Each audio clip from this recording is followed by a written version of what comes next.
but it gets blurry Hello. in between love and obsession, caught in the wreckage. Let me be. All good. You are a prison. Why won't you listen? In the deep end, we hit a dead end. Every time we're swimming, you make sure we sink it. In the deep end, why do I dive in? Every time we're sinking, down, down, down. In the deep end.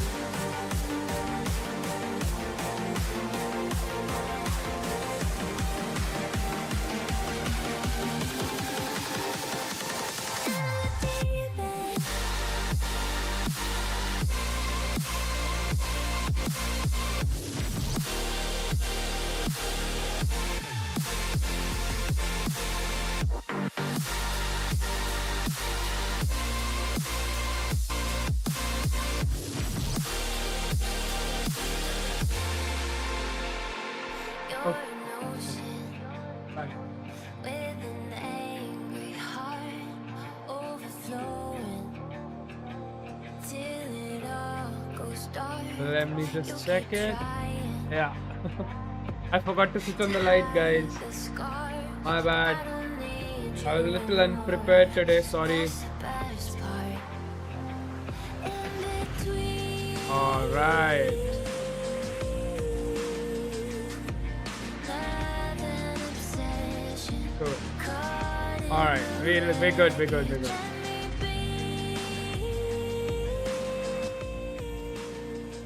I think everything is set now, guys. Hello and welcome to today's stream. Let me switch off the music. Yes. Sorry. Hello, everyone, and welcome to today's stream. How is everybody doing? We are so excited. Yesterday, Fable 5 got released, and we are really excited about that because I think that's what I've been using the whole day. You guys can see yesterday only we got the new limits, and I've been coding since the last night. Like I just barely slept, and you can see right now I'm using Fable also for like right now as I'm planning. I have been using my Opus, of course, Opus 5, and that's why my weekly limit is already 27% in almost one day. So that's crazy. I don't know what I'm going to do for the rest of the week, but I am excited. This is a good time to be alive. And we are locking in on a Saturday. Just give me a second. I'm just setting things up. Sorry, yes. And we are locking in on a Saturday, right? There is no party time. There is no outing for us today. So I thought, why not? Let's stream. Let's build it. Let's build something further. What we were doing yesterday. Let's have some more idea. I just started the server. It's just checking about memory leaks because that was kind of happening. So I'm just checking on that, and then we will be starting our server and going ahead with it. Hi Orville, hi buddy, how are you doing? Uh, we have been killing with Opus 5. I've been coding non-stop since the morning, and we have made a lot of progress on Synclify. I'll show it to you right now. I'm just running the server, and I literally had an epiphany today around what is the next thing I want to do with Synclify. We are literally going to transform the whole platform. Like it was literally an epiphany. I was talking to someone, one of my clients, and I was like, okay, this is how it is. And then they were just giving me some feedback and all of that. And I was like, okay, this is something we need to change. This is huge. And for that, I just made a huge ass plan, like huge plan. Yeah, we have everything in there in place with us. Yeah. Okay, I'll show you the plan shortly. Like it's a huge plan that we are going to implement. That's the idea, and I'm just adding some last touch to it. And then we'll have to build it like not from scratch, but quite in a different way. And I'll share that with you guys as we move on. But I'm very excited. We have Opus 5. And one thing, I've been loving the limits on Opus 5. It is not gonna max out my week plan at least 4 to 5 days. With Fable, I was doing it in 2 days. Now with Opus 5, I think I have good coding capabilities to survive 2 3 days, because on Opus I am maximum using high or medium on like my basic tasks, and the intelligence is amazing. So you don't need to go extra high or max on Opus 5. Just stick to high even when you're coding, and you're great. For planning, I am literally use Fable as of now, as you might be able to see over here. Yes. For planning, I'm using Fable because I don't want to use Opus for planning. I don't know how good it is, because I was just reading it somewhere that Opus quality is degrading as you give it like longer session.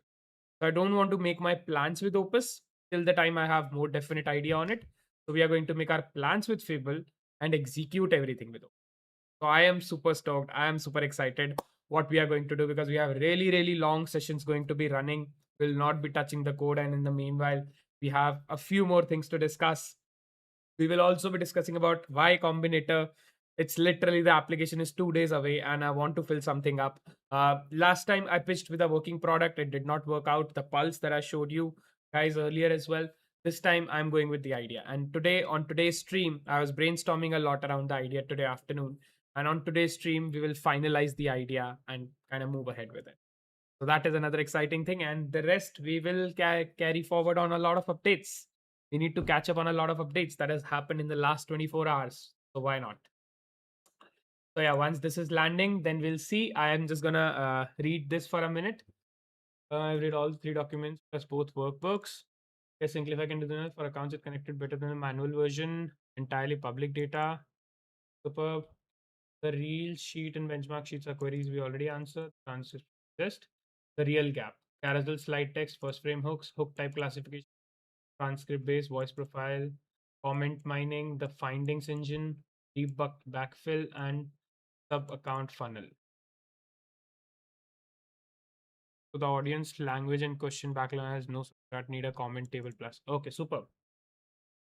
So I was thinking, when we will build this, the idea will be to make our system more intelligent. And if, let's say, user is asking what kind of hook they need, we can give them a hook.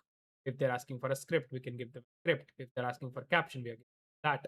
If they're asking for carousel text, we are giving them that. So that was the whole intention behind something like this.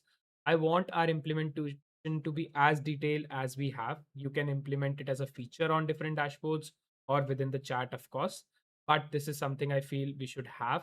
So make sure you're thoroughly going through all the documents, each and every element of it, and then making a plan which is solid in addition to our current plan. Like, you can amend that plan and make it so solid that we are covering everything that we have just done. So make sure you do that end to end, and we do not have any sort of thing left. So yeah, let's get on to it. I think I just removed let's get on to it. That will look weird, but yeah. So let's give Fable this prompt. Basically, we are adding a few things to our plan, and then we are going to implement it. I'll tell you what I just got like epiphany about. But in the meanwhile, yes, we have a few things that we are fixing over here. So I can show you what progress we have made on Pulse, because you are sorry, on Synclify, because you'll be really excited. Right now, our Synclify looks like this. Of course, if you'll go over here, this is our current deployed Synclify version. We have made way too much progress on, right? You can see the sidebar, how it's looking. You can see each page. I can show you each and every page and all of that. So yeah, I'll show you. You did some research on Opus 5. Yes, I did a lot of research on Opus. I have been reading about Opus 5 left, right, and center for my whole day. And I am going to share the research with you guys. But one thing I can say, if you use it right, Opus 5 is absolute banger. It's a great model at such a low cost. You will never have to go back to GPT-5. You will never have to use Fable except planning. And trust me, it's such a banger thing that they have launched. I don't know how crazy it must be for launching them something like this. I think my estimate is they released Opus 5 of Fable level because they already have Fable 5.1 in there. And because they have that model, they can literally let us have a few days with Opus 5, and then maybe in mid of August or something, they're going to release a Fable 5.1, when ChatGPT will release GPT-6. So I think that is what their competitive strategy is, because otherwise ChatGPT 6 will kill Fable, right? Of course, that's what we're expecting, and I think that will be the case. So they are keeping Fable 5.1 in their pocket hidden, and they will release it as we will have GPT-6. So that's what going to happen. Hussain Jalod Wala. Hi Hussain. How are you doing? Hi buddy. What's happening? I was happy with 4.8. Should I start using Opus? Yes, absolutely.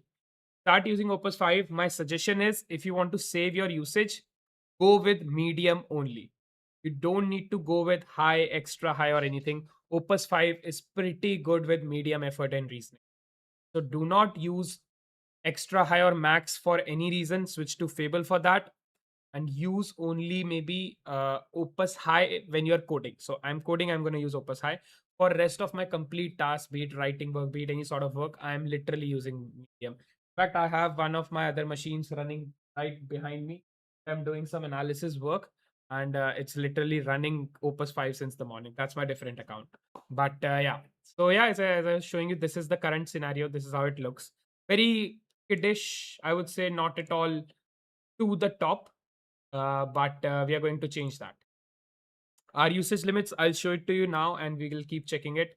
We are at 20% Fable, 27% of weekly usage, and 6% of hourly usage. So I'll keep giving you an idea of how much tokens are we consuming. My experience has been great since morning. I have never hit a 5 hour limit, even though my codes were running continuously. So yeah, it's a great thing, to be honest. Like, that's what I wanted. And I think now Anthropic finally delivered. I don't know if they've increased the limit, but yeah, I am just maxing it. One important thing to check over here is I'm already at 27% of my weekly usage, right? So that means I'll be able to last for about 4 days. So maybe tomorrow, day after, and maximum till Tuesday. I'll still have 2 more days to go. So what I'm thinking is, it's my bet that Anthropic is going to definitely reset the limit, right? Because they have not announced the reset yet, even they launched yesterday. So they're going to reset, and I'm just hoping for that. Otherwise, I'll have 2 days without any intelligence in my hand, and that will be really sad. So yeah, this is exciting, and I'm genuinely hoping Anthropic will announce a reset. Maybe today, maybe tomorrow, or I'm guessing they'll do it on Monday. So, but they should, because they have announced a new model. Nobody was saving it for them. My cycle starts from Friday, but not everybody's, right? So if someone's was Sunday or Monday and they have already maxed out and they've been waiting to use Opus 5, it's a wrong thing. Do you get the $100 credit for Fable? No, I don't get the $100 credit. I'm on $200 plan, so I have Fable permanently in my plan at 50% usage. Right? That's what Anthropic said. Anthropic said on the team plan and on the max plan, you're going to get 50% of Fable usage included in your plan. So that's what I have. For Pro plan, they gave one time $100. So that is the difference. Okay, superb. So yeah, let me show you. The wait is finally over. Log in, give me a second.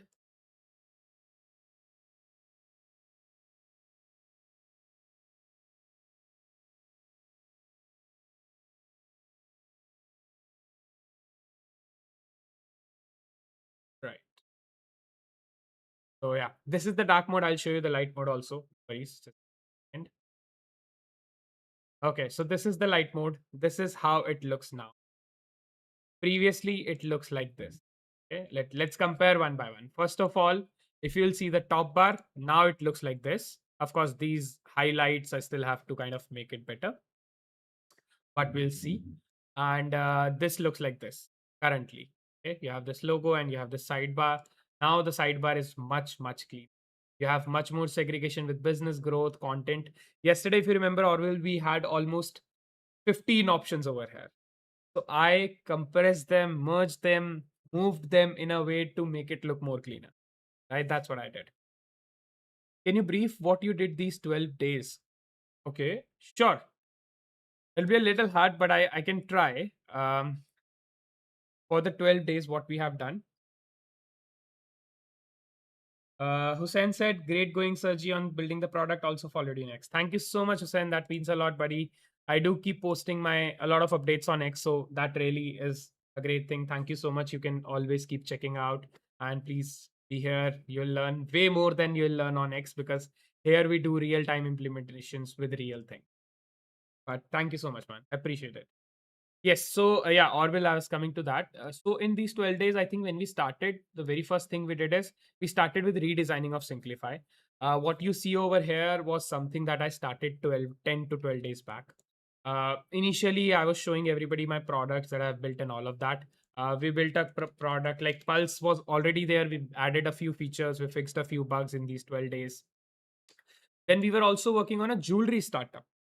So that is another thing. That's a very small side project that I'm doing for one of my clients, but I'm building a SaaS for jewelers, right? And in that SaaS, basically, a jeweler can click a picture of any product and create a catalog from it. As simple as this.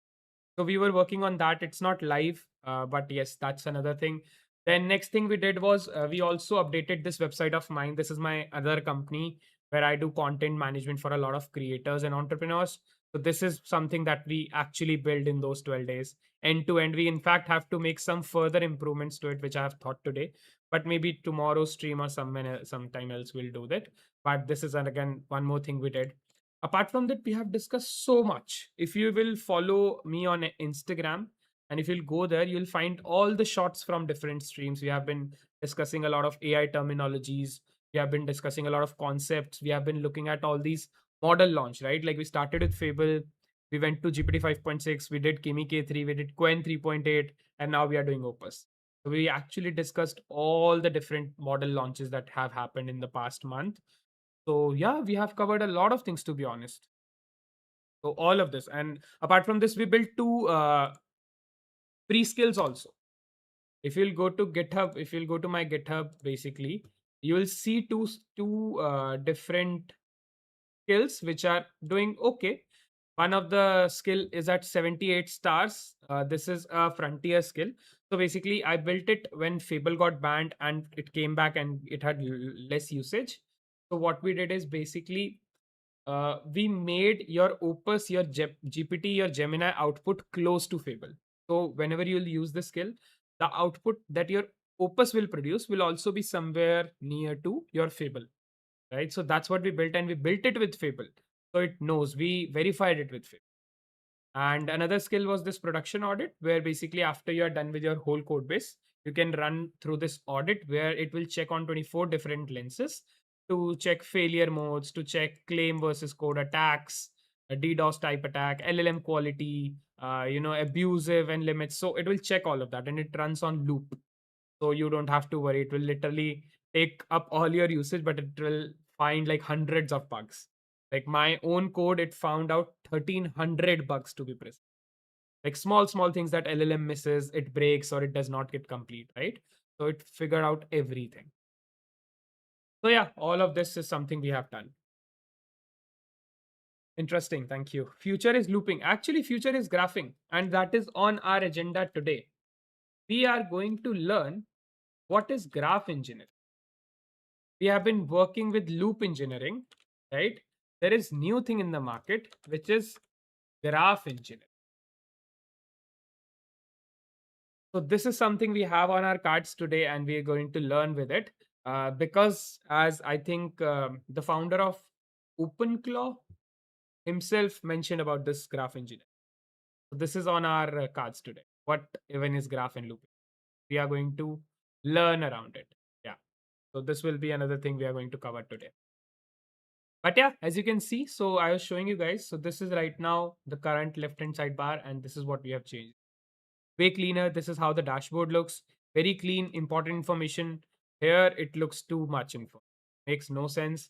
I removed a lot of information, made sure I'm putting only the important ones. And all of these you'll see will fill up more as we basically, kind of attach our Instagram and active Instagram account. Right now, this Instagram has not been active for like months. So yeah, that's what I did. Then this is another page. I think more or less this page might be a little bit more there only. But as you can see, it's more cleaner. Right now, the design is more cleaner, clearer, no overflows, nothing. And it's totally responsive. Like if I'll put it on iPad, you can see it's completely responsive. I think on phone, it should be responsive as well. Yeah, on phone as well. You see, it's responsive. So it looks really cool. It looks really clean. This is also responsive, if I'm not wrong.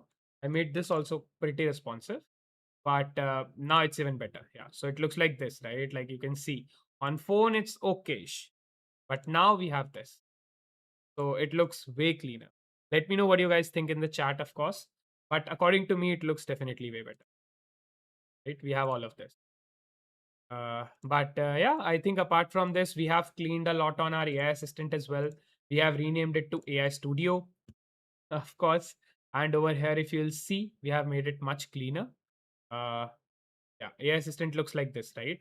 Currently, you have your idea generator, content, all of that, and then you have this planner, performance, all of this, right? Now it looks like this. You have these options: composer, insights, library, pitches. That's all. And then you have your start topic, what exactly you want. You have your what is this post about, what you need actually, and all of that. So you can actually do all this. Nice if it's only by it's 100% AI. I have just been giving it some feedback, just giving it like what I need to be make more clean, what I want better. I'm just giving it feedback, and it's 100% with AI. So I will not take credits, and that too, it's with Opus 5. So whatever you see over here, guys, is completely. And I definitely want to improve this. It's been bothering me. Let's improve this first. Okay, yeah. This looks really tacky with the notification number and the icon, and even the highlight when you select it, it's half and half. It does not look good. So fix it completely and make sure it is applicable on all different sorts of you. Okay. Today I'll show you this other side of this as well, which is where we have brand users and agency users. Brand is more or less same as creator, but agency is way different. I'll show you the analytics where I think we have made a huge leap. So you see, analytics comes like this. You have these, all these tabs, and then over here again you have these tabs. So it looks a little messy and too much detail, and there is also repetition of things. Now we have cleaner. I'll show you. Of course, this is the local host, so it's not fetching the real data, but it's taking it from the database. But you see how clean it is. This is what I did. Everything at one place, and you can scroll it literally. You can go over here, you can go to audience, you can go to. That's how I've made it. So there is one analytics page, right? And you have your competitor research that more or less is just like before. And I want to check competitors as well. I think we have improved it. Like, for example, for this guy, if I'll do 90 days, you'll see all the data over here. Here also, you'll be able to see that. Show you a real comparison, right? Currently, it looks like this on real, and here it looks like, right? Of course, I can't change this, but yeah, this is what current plan looks like. But yeah, this is what it is. All the graphs, every loading, and all of that stuff. Of course, it will take time, and you have your history and you have managed it, right? So it is much cleaner and more simpler than just putting like college level colors. This is where we have made the most progress today, and completely using Opus 5. Tell you guys. And yeah, since then, I have had an epiphany of how I want this platform to be. And it's going to change even this. So, whatever you see right now, it's going to go away in some or the other way. It's not like we are going to repurpose this code, but not completely. And we are building something beautiful from scratch, which I'm very excited. Orwell says, is it Insta's API or third party? Insta API. Official, we are a official Meta verified partners.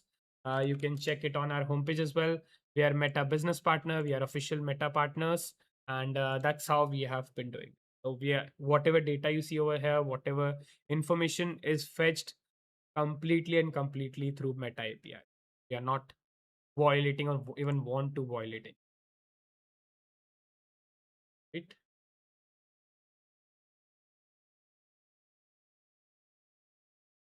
Friends, I think this is still not improved. This also we can primarily maybe.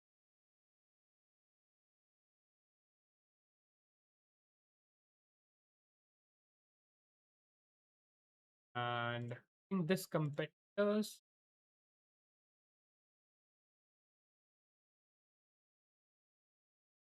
just basic info that you get, but you can see all of the projects, queues, what we have in library, if you're saving something, and all of this. It like that's how I have built it. We are even going to simplify it for because that's what this platform stands for.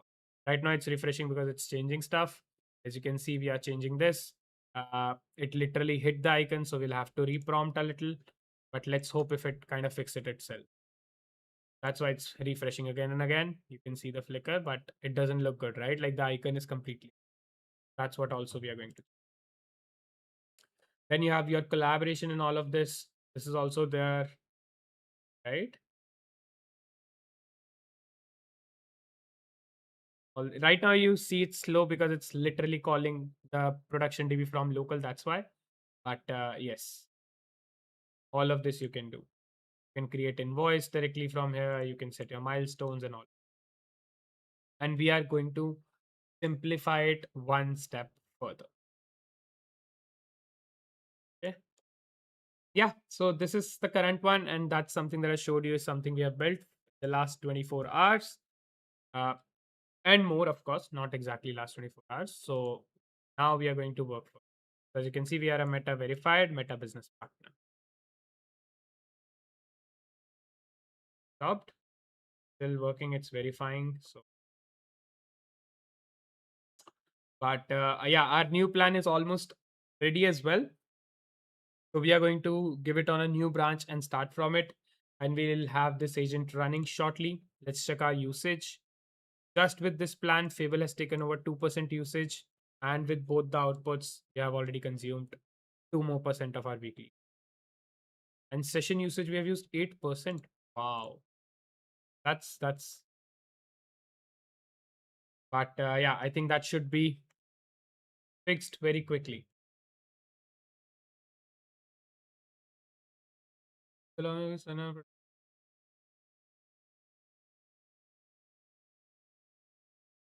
Badges. Now it's why we have used up a lot of usage because I restarted my PC, so it took like the whole context window again. It loaded the whole plan again, and that's why basically it used up a lot of token. But now it will not use same amount of use. Now we'll have less amount of use. From its fresh pass format, I'll fix those once the consistent report. So we are re-verifying the plan. So this is another thing that I do with all my planning. Like basically, I make sure that it is planning again and again till it's come up with 100% full solid proof. It's kind of a loop, or you can say a re-verification that I run, and it keeps on coming back with issues. Then it fixes them. Then again, it checks. So yeah, it takes up a lot of token, but the plan becomes real.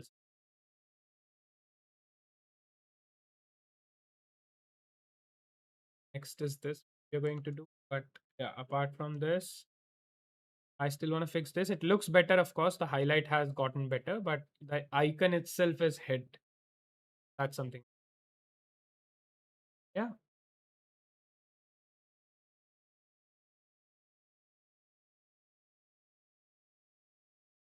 So I work on two DBs. One is isolated DB, which does not touch production, and one is a production DB. So that I can check on both. I can test on both actually. So have you applied for startup program like to host servers like AWS or GitHub or Azure? No, I have not. I feel the programs are good. They support you as well. But I have been like since I run other businesses, I have money to spend on my initial costs. Like I don't have a lot of money to fund something unless I have clients, but to spend on like initial small costs like Versal, Supabase, and all of that. In fact, Supabase I need to get again. Versal is working fine. AWS is working fine. I have AI for $200 already. So I've not applied to these programs. The only plan is to apply to YC and Play Big. I kind of believe these are good programs for students, for early builders who have no source of money. And they should get that support, right? These companies can do that. For a person like me who have been working for the last 7 years, and I think I can bear these minimal cost in the beginning, I should. So it's all about, I think, where you are and what stage you are at.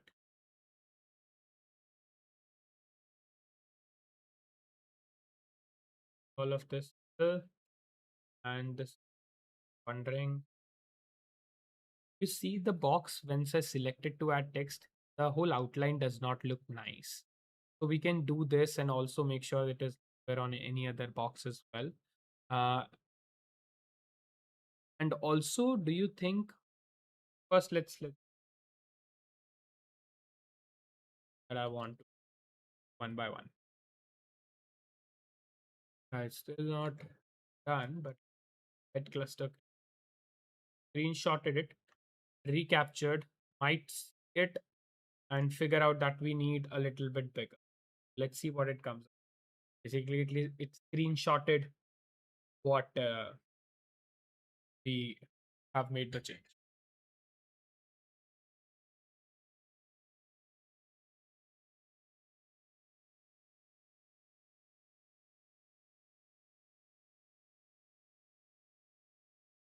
But how's your Opus going, Orville? Have you been using the Claude today? Did you get a chance to do anything with it? Let me know. I'm excited to hear if you got a chance to do anything or play around with it, basically. Okay, so this is added. Superb. I want to understand after this implementation for all the three kinds of users, what all options we are going to have in the sidebar and on each of the dashboard. Can you give me a detailed list and not missing for me to understand that we can begin? One thing with AI, guys, if you don't know, AI calculates our efforts as human efforts. So as you can see over here, we have 16 and a half to 22 and a half weeks to 25 to 35 weeks. So it's estimating the work that we are going to do will take a human this much amount of time. So 35 weeks is almost 35 weeks is how much? 7 months, right? 6, 7 months. But we are going to achieve that with AI in 2 to 3 days. I'm not saying we'll be finishing it today, but in 2 to 3 days, I think we'll be able to finish it because AI is estimating 25 to 35 weeks of work. So, this is what the beauty of AI is, that it estimates in human effort, but if you prompt it right, it will do the work for you very quickly. Okay, size the day, brief, recapture. Okay, so I think it's making that change. Yeah, you see, it did it automatically. That's how smartly I have built my Claude memory. I did not reprompt it to figure out that the bell icon was completely hiding.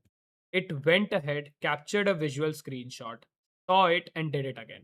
So, whenever I'm doing any UI UX change, right, what my Claude does is it goes back, it captures it to test it visually on a on a headless browser, and then basically rectify it itself. I don't need to even touch it, right? So that's the beauty of it. Oral says, I'm working on two apps designs and one dashboard, so I haven't touched it yet. So I asked you how it's going with Opus 5. It's good, man. I think you can maybe try one or two prompt of your designs or your dashboards by giving it some reference. Of course, you can make it way better than I do, and try it out. I think you will see the results for yourself, right? And that's what I would ideally suggest, because I think it's a great time to use Opus 5 because it's just launched, the limits are great, the model looks great. Before we have another model, give it a shot and just try with it.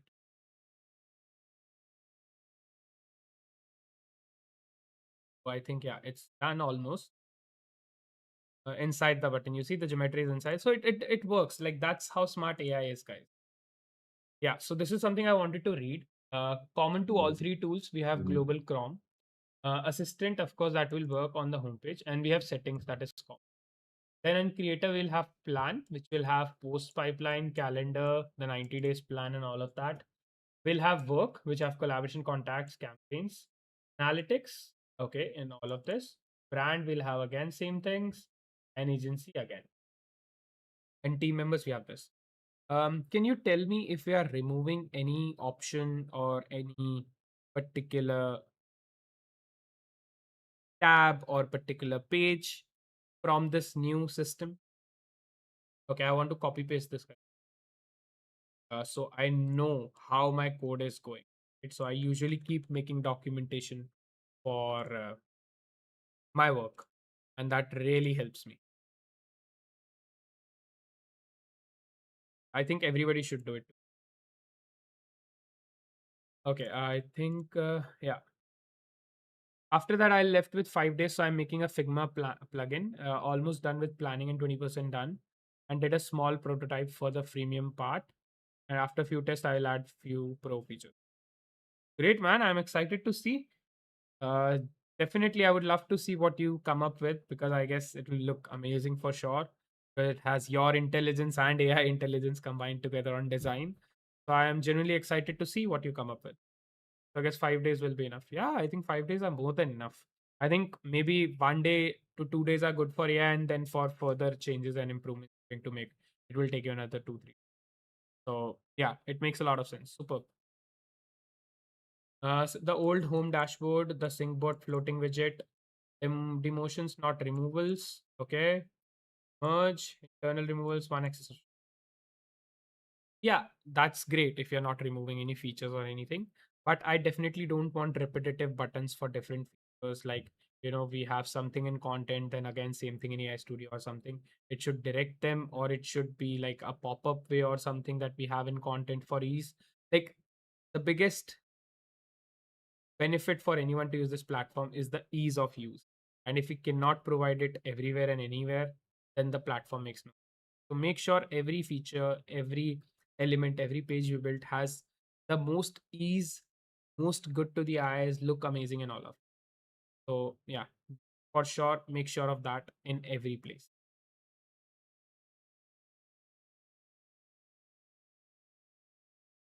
Running, running, I don't know why. It should have been done by now. Let's check our usage. I'm guessing we must have used another 1-2%. Okay, we have used 1 more% of Fable and no Fable usage. Yes, I can imagine. But this is great. Um, in the meanwhile, if you guys would like, we can check if we have anything going on X. I have not gotten a chance to scroll a lot of X today, but we can see. Okay, so the very first thing we have is new content strategy. Be the Robin Hood of AI. Take concepts, products, best practices from Token Street and translate for Main Street. What if loop engineering? What are evils? What is model routing? What is fine tuning? What do you think? Yeah, absolutely, guys. If you're creating content in AI, you have to do this. The more dumbed down version you will post on your socials, the better it will work. And I have been saying this for 2, 3 days that I'll do it, I'll do it. Unfortunately, I have not been able to do it. But tomorrow is Sunday, and I've made a promise to myself that I'm going to record it. I'll sit down, I'll record dedicatedly content around this, dumb down a lot of concepts for people, share a lot of repositories, share a lot of concepts. People get more aware about what's happening. That's the point. I made lots of chats regarding the Figma plugin now. I don't want to create new chat or take summary and start and put the summary on new chat. So it will lost my progress, project's idea in future. Yes, that is true. So I'll give you two perspective, and I used to think like this. But if you know, right, like there are two primary things. One is context window, and one is the memory. So let's say if you are working on GPT-5, it will have its context of 1 million tokens, and it will also have its memory. Some of the very important things it saves in the memory, and so like whatever you're currently working on, whatever information you have, it keeps saving in the context window. Once the context window goes out of that, it compacts the whole chart, right? Then of course it keeps on working. But sometimes the fear is that if you'll switch to a new chat or to a new product, all of that will be lost. But when you're close to a context, like you have already compacted your context window, what you can do is ask it to create a final plan so that if you'll take it to another chat or another tool, it will not miss anything from the current plan. It should follow whatever we have discussed. It should follow all the guidelines. You can pick them up from our memory, but make sure everything will be proper. And this is what you can do, so that you'll have 95% chance that you'll not lose anything, and of course 5% you will.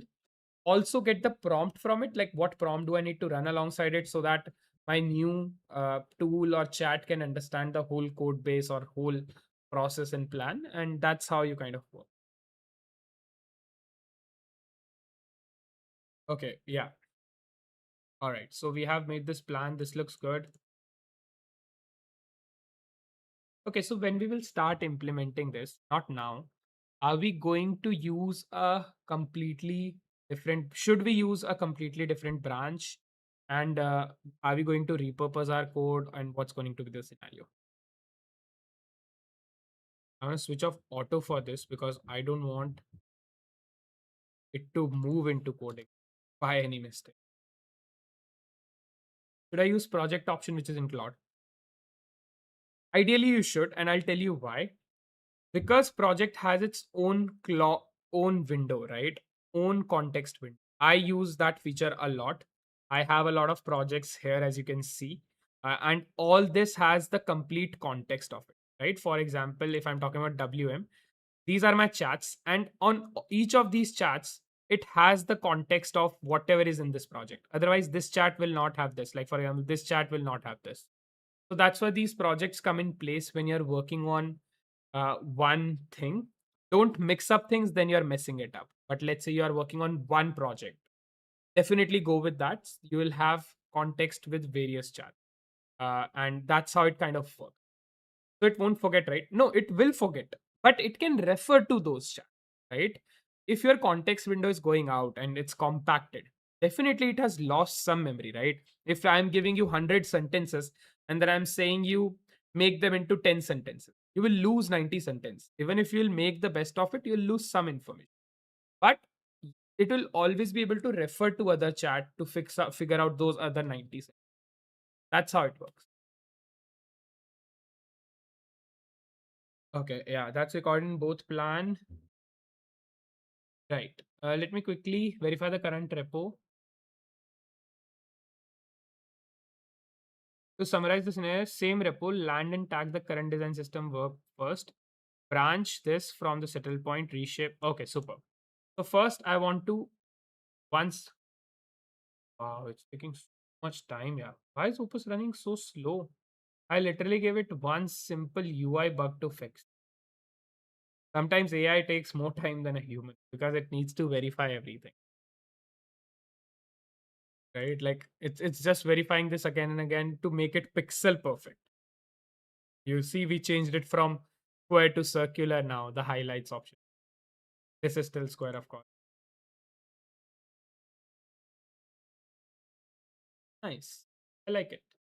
I like what we have here. I'll push it to a separate branch and then we will start with the new plan. I'm making these changes because it's going to repurpose our code. And if it will start to repurpose, then it will be great for us. Refer to this. What was actually wrong and the fix. One worth telling you.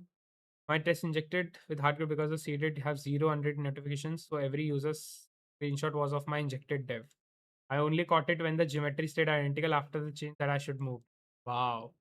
You see, guys, how smartly it played. So, for example, it was testing it on a new profile. And because it was testing on a new profile, this 50 was coming, not coming. So, it will only see the bell icon. And that was proper, regardless. That 50 was the issue. So, it actually moved it and made a change. And when it made a change, it saw that the initial thing did not move at all. And because of it, which it figured out, there is something wrong and then it tried to fix it.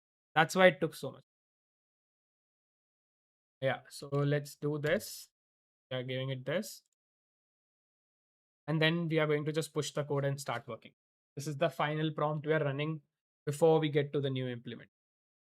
Okay, let's go back here. Less than 24 hours ago, Claude Opus 5 drop, people are already building insane things with it. Okay, let's see. Consultant level spreadsheets and slide deck. I think this kind of input comes out with every single model that comes out, right? If you have been using Fable or anything, whenever something like this comes out, you say like these kind of things pop up that you can now uh, it produces near superhuman level spreadsheet and slide decks. I think, yeah, presentations and something once companies will start to adopt it, either product managers will have no jobs or very few jobs too. Like that's one of the scares that I have around this, because right now I know most of the product managers, consultant work hours on presentation, not even, I'm saying minutes, hours and days on presentation. And with AI, they can make the same presentation in like 1 hour, improve it in another 1 hour, and in 2 hours you're sorted, right? So that's an interesting part of Opus 2 Minecraft. Oh, someone made a whole game. Oh, and don't tell me you don't think this is like actual Minecraft. Like I have seen it, that's why maybe I'll be able to tell a difference. If someone is just seeing it for the first time, it'll be very hard for them to tell. Someone just built an entire Minecraft game.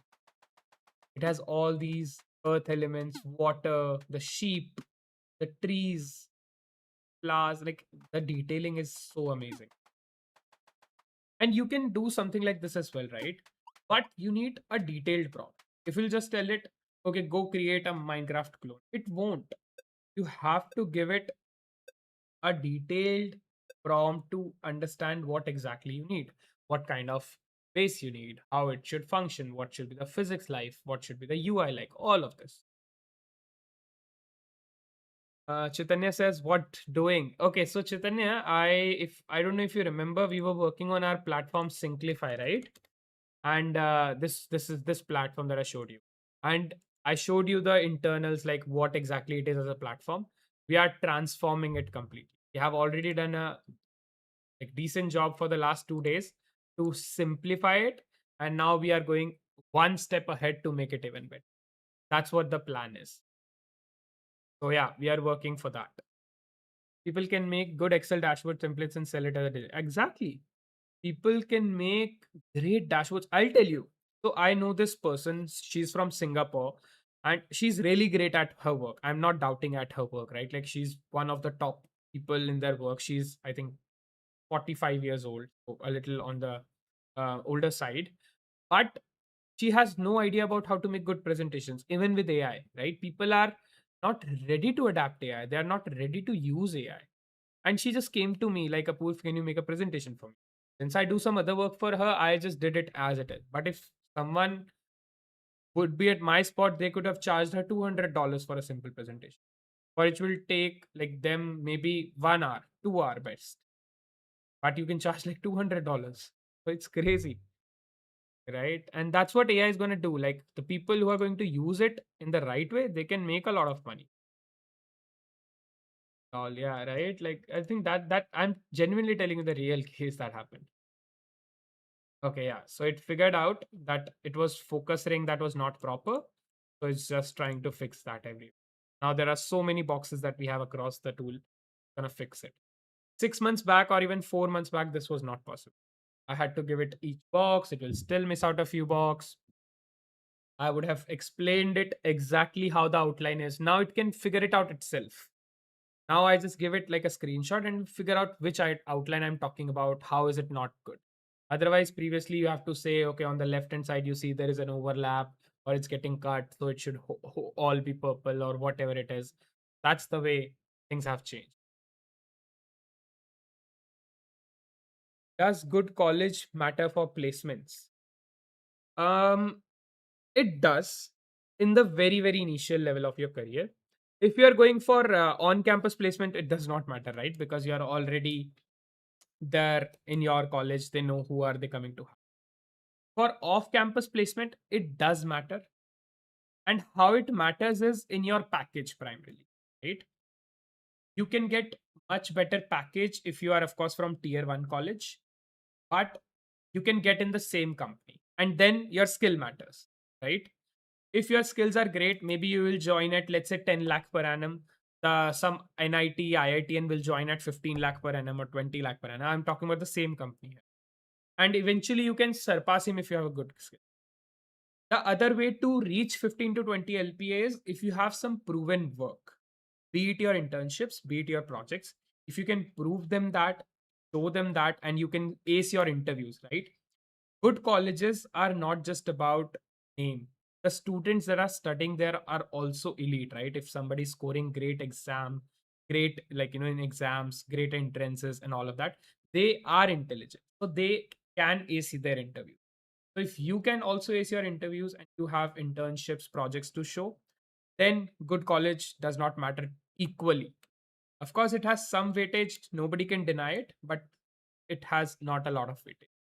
But as you go down in your career, let's say 3 years, 4 years, 5 years down the line, it does not matter. Nobody asks you from which college you are. Like, rarely somebody will ask.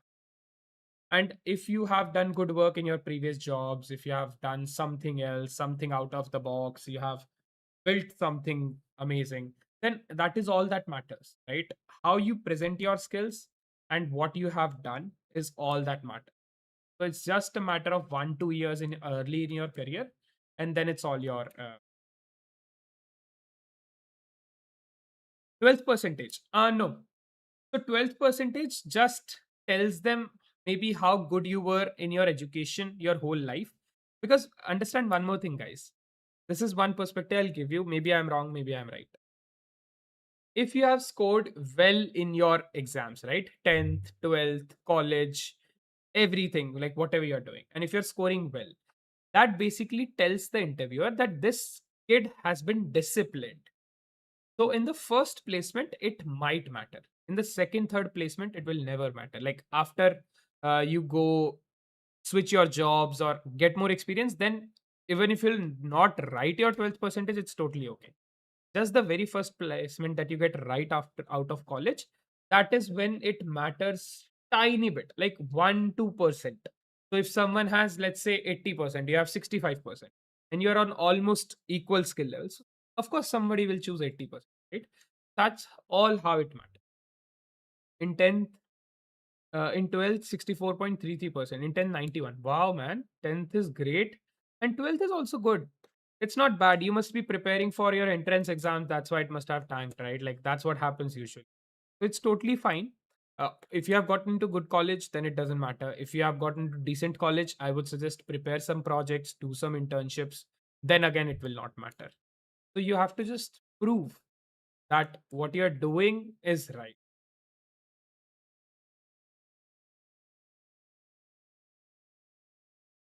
Up and then we'll go ahead because I want to track the exact usage.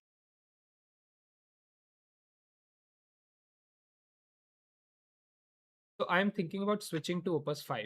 Should I switch to Opus 5 medium or Opus 5 high or any other reasoning to implement this end to end? But make sure the quality should not get hampered.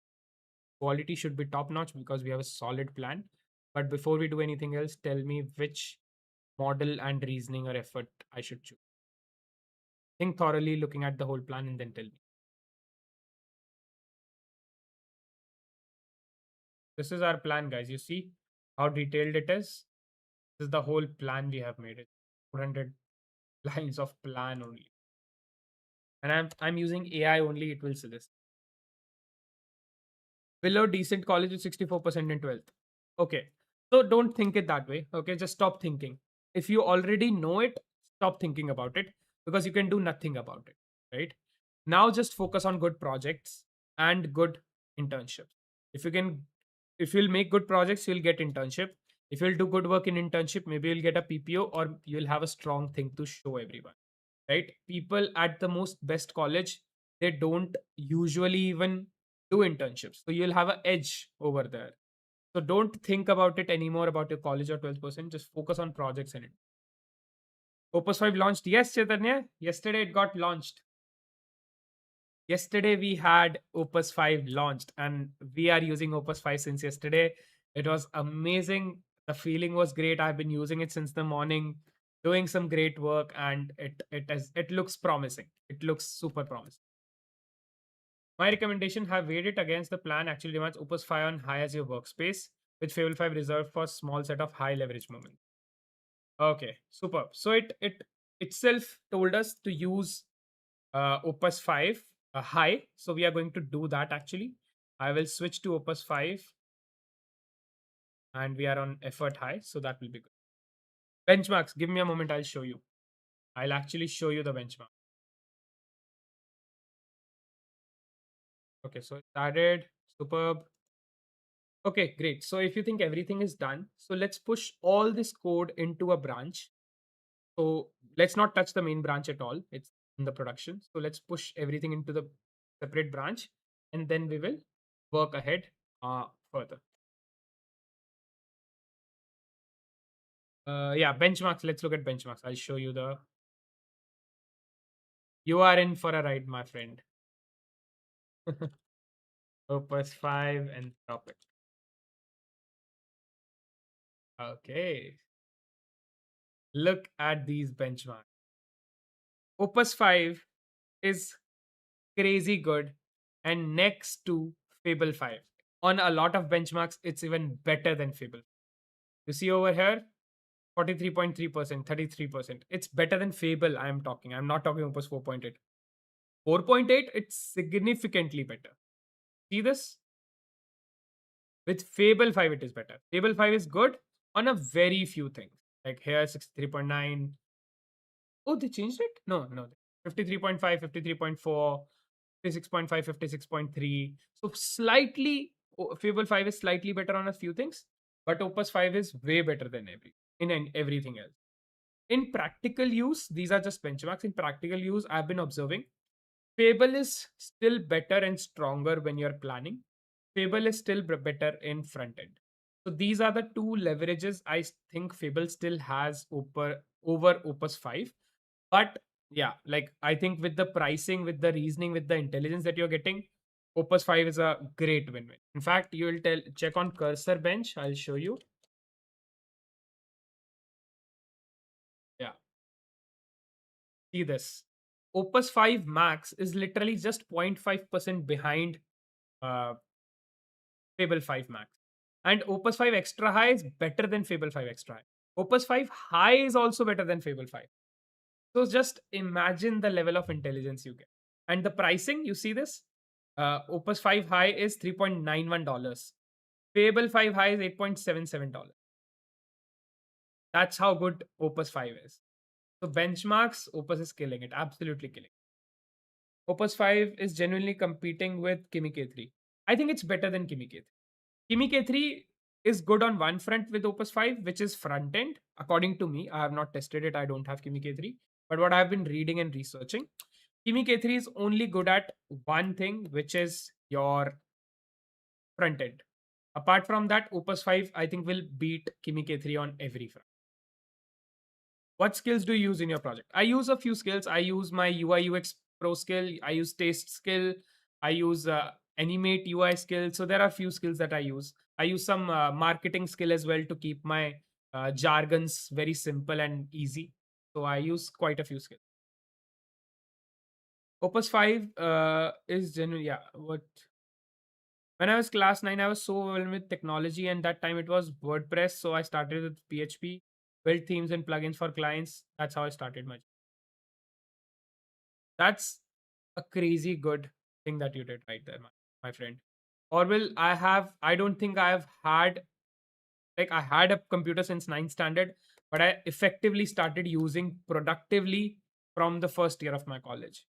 If you're doing something like this from class 9, you are way ahead of us because you built the thought process, you built the effort, you built the mindset to do all of this. And that is beyond any expert, beyond any experience. If you have the right mindset, you can achieve anything. And if you have had it since standard ninth, you are already ahead of us, my friend. Opus 5, low credits or Fable types, low credit. Do they remove Fable 5 50% limit? No.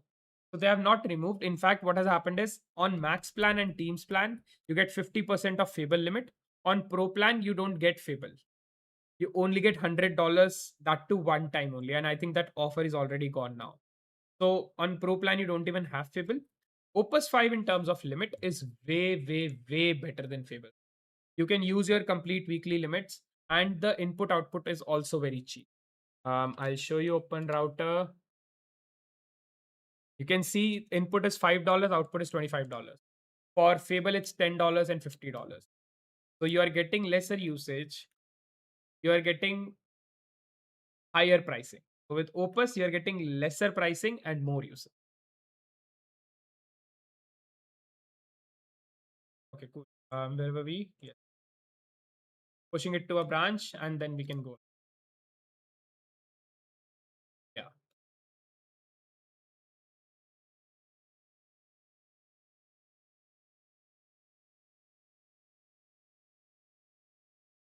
Opus 5 built my, yeah, this we saw. No border test.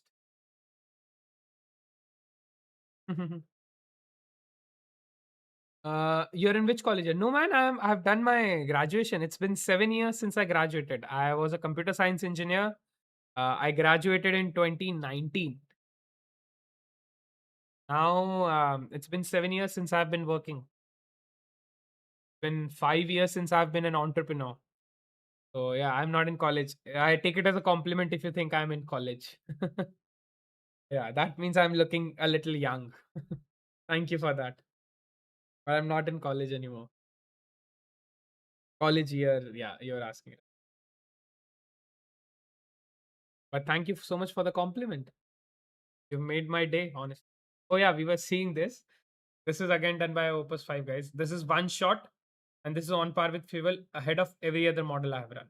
So as per him, it might be ahead of Kimi K3 as well. It was 2016, so it's 10 years now. I got 2000 from my first project. It was a blood donation site for non-profit. Wow, you did a good deed and you also made money. This is absolutely like killing, man. That attitude, that mindset is amazing. Like I wish you nothing but the best, Orwell.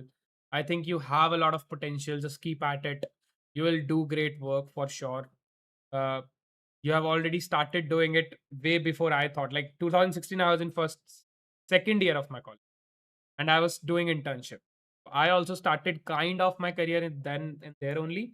But if you were at 9th standard, 10th standard at that time, and you made money and you did it for a blood donation, non-profit org, crazy. But were you in reputed tier one or two college? I would say tier three. I was from IPU in Indraprasth University, basically in Delhi, like GGS IPU, if you know. So I was from that university.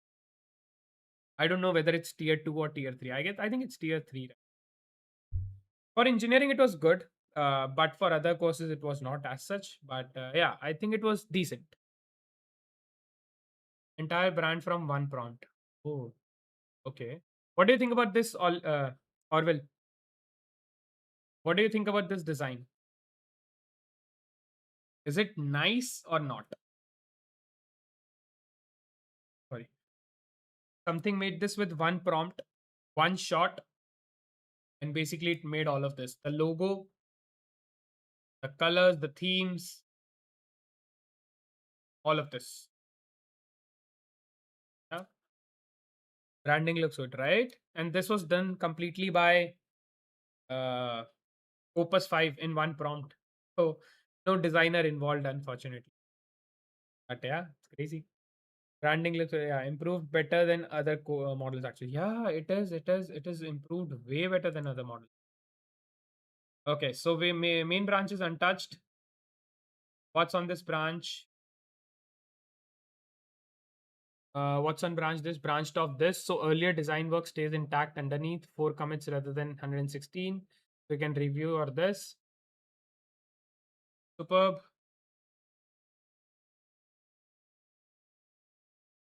So so the board disagrees with the raw chips beside it. That's why. Yeah, but yeah, cool. So I think I'm fine with this. I think now we can start with our master plan that I have. Let me just prompt it. We have pushed our complete progress so far on a branch. You can check it out in the other session. Now we are going to start implementing master plan. I want the design, UI, UX, animation, motion, effects, wow factor, top notch. If you want to refer the best sites in the world and make something more realistic and better for when we are doing. Each feature, each page, each element should stand out, should clear, and should be enough flow. It should tell its own story. A user should be able to easily understand everything. Do whatever you need. however you need. Go ahead and start this implementing this plan end to end thoroughly. Do not miss anything. Make a checklist to follow through and make sure each item of that checklist is thoroughly done. Do not left anything unfinished, incomplete, or buggy. Everything should be done. If you need anything else, if you want me to switch models or anything, let me know. Right now we are on Opus 5 high reasoning. Superb. Such a great prompt we have written. I think I'm gonna copy paste this prompt and keep it for future also. You see this? Yeah, we have the complete prompt. I'll put it on auto. And one more thing, I think we should do this whole implementation on a separate branch so we do not touch anything that we have done so. Superb. So I'm gonna copy this prompt, keep it for myself, or maybe some other codes or anything, right? Wow.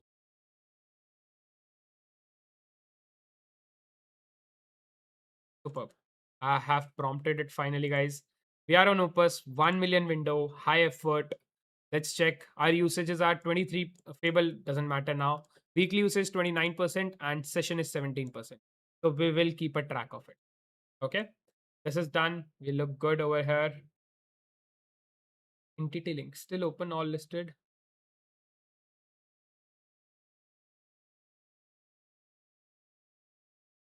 Can you explain?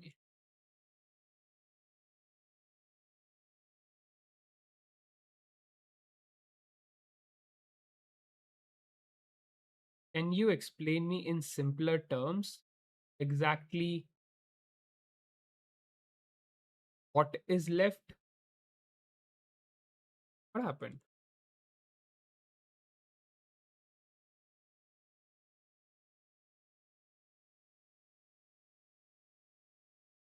What a bug. Open it. Look. Can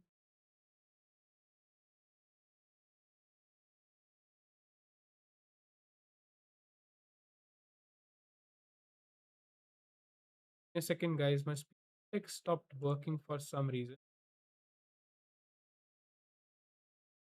Why?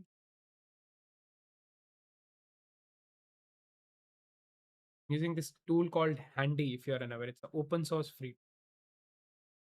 Not that professional so far, but better than other. Yeah, like it still needs a lot of polishing, whatever the work we are doing, but I think it's way better than other models, whatever we have achieved so far with other models.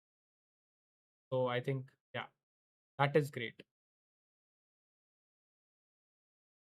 Something gone wrong with my.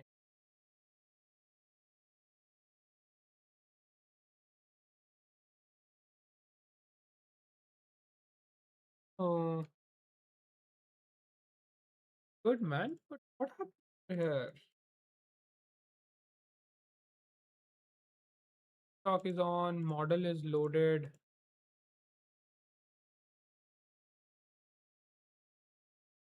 Give me a second, guys. I push to talk stopped work. Pressed something I shouldn't have.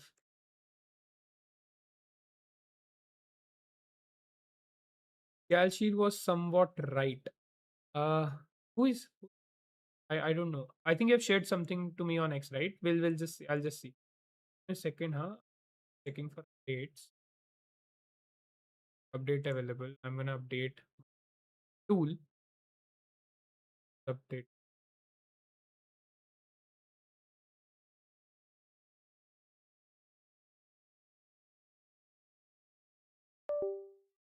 my keyboard.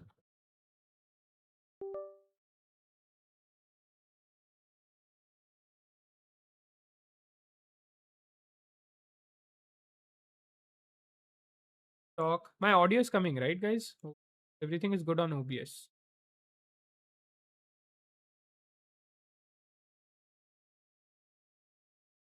Damn. Something just wrong happened with the whole PC itself. I don't know what. Crazy. My OBS is not working as expected. The RAM shot up. Looks good.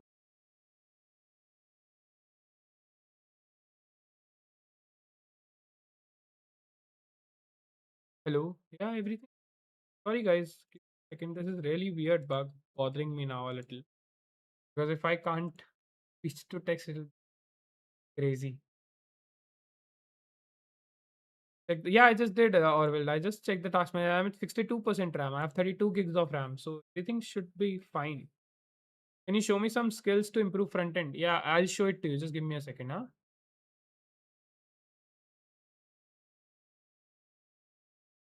Okay. Yeah, this also. Everything is opening a new thing as I click. So something, I think by mistake, I clicked something on the keyboard which kind of blocked stuff.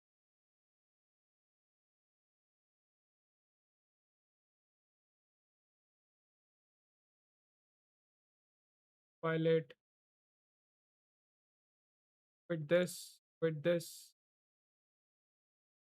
Yeah, guys. Oh yeah, now it's starting again. Superb. I think there was some bug. I don't know what happened. I didn't even know how it got fixed, but now I guess it. Can you tell me exactly what all is left in simplest language? Make a list of those things. Do not start any implement. I just want to see what we have. Yeah, it's working now. It's working. I don't know what we fixed. I just exited Claude, basically the app, and it started working. Good for us. But yes, we have started working over here.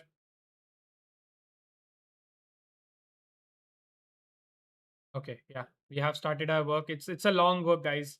It will literally take overnight to build this, and let's hope we'll keep running for a long time. I'll stop it before I'll sleep and continue it tomorrow. But yes, gonna work. I want to show you some skills, right? I'll just show you. Pinch, zoom in, switch off on mobile. Okay, okay. Sideways notch padding is missing on iPhone. 42 7 small taps target left on content. Things nobody has decided the content. Board disagree with the rest of the app. Are you creator actually filling in the workflow?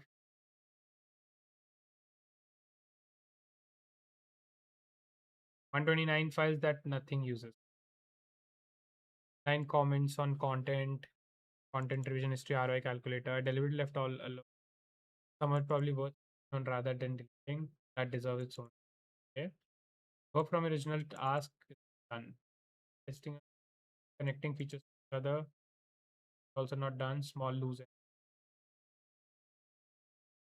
So now I have started working on another session in another tab, but it's working on completely different brand. So how about we finish all these 11, the best of your capability.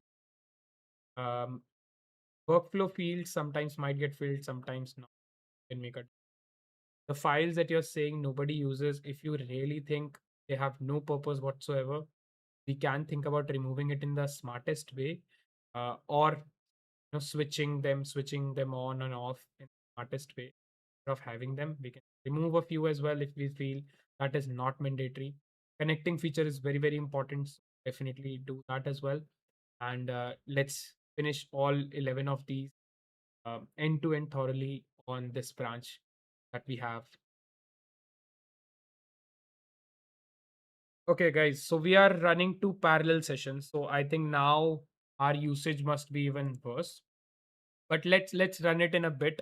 Let's see how much usage this is taking, and then we'll go back there. Okay. Yes. So now we'll show Chaitanya some of the skills that we use. Chaitanya, one skill is this UI UA. One skill is this that we just got to know about yesterday. This is called UI skills. So this has all the different front end skills. You can choose as you like. It has for animation. It has for database and everything. And I personally use this taste skill that you see over here. I use UI UX Mac Pro Max skill. This These are the two skills that I primarily. But you can go to this link. I'll post it in the comments over here, chat over here for everyone. It has the list of all the UI UX skills. and you can choose as you like. You can go ahead and check, like, there are motion skills, visual skills, interaction skills, performance skills. So if anybody wants to check it out, it's right there in the chat. Save that link, let me also bookmark it, and you can actually use any skill that you like from here. But I use two skills that I've told you: UI UX Pro Max skill and taste skill. Because of course I have not explored all of these, I just explored which one were going trending on GitHub, and that's what I usually do. But yes, that was working pretty.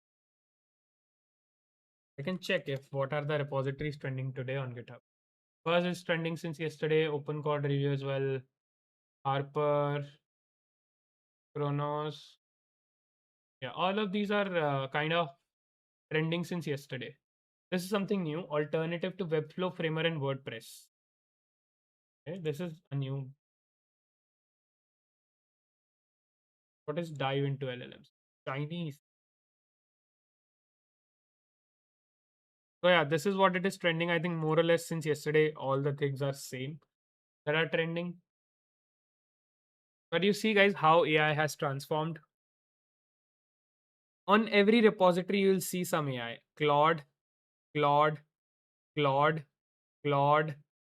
I think this is Cursor or something. This is ChatGPT, Claude, Claude. You have Copilot, Copilot, Copilot. So on every repository, whichever is going on, people are using AI for everything. Thank you so much. Thank you so much, man. Thank you. I really appreciate it, Chetan. Thank you for being a part of this small community. I'll always remember you guys, whoever is in, here and supporting me with. Have you ever used Apify? I have. So when I was building Synclify, I used Apify for one purpose. When I wanted to transcribe any reel, right? Previously, when I did not have meta verification or meta access, what I built is that I can use Apify's API to give it any link and it will transcribe that reel for me. So for that purpose, I used Apify. I want to use Apify for marketing also, like to kind of extract a lot of emails and all of that stuff, but I've never used it for that purpose. But I think that will be a great use. So I'm thinking about using for. Oh, nice. On your site, love it. Nice. I'll see. So I'm saving all of this, guys, to create content, and that's what I want to do. Chaitanya is asking, what is Apify?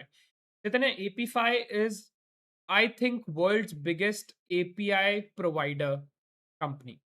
They have APIs for literally everything.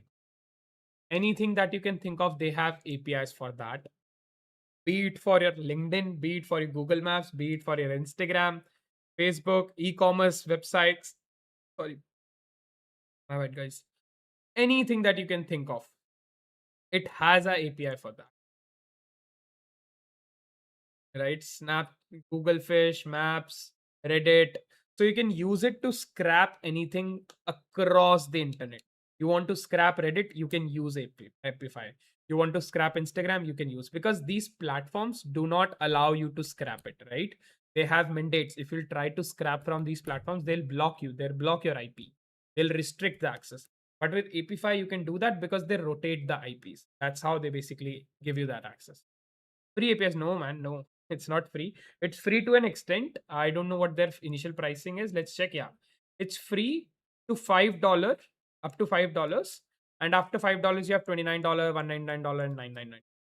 So it's good for someone if you're if you're trying to market, if you're doing idea research, if you're scraping good connects, good contacts, doing something for your product, building a feature of it, then it makes sense. Otherwise, it doesn't. So yeah, you get $5 free, and then you have $29 and onward. And I want to use it, to be honest. I want to use it for marketing.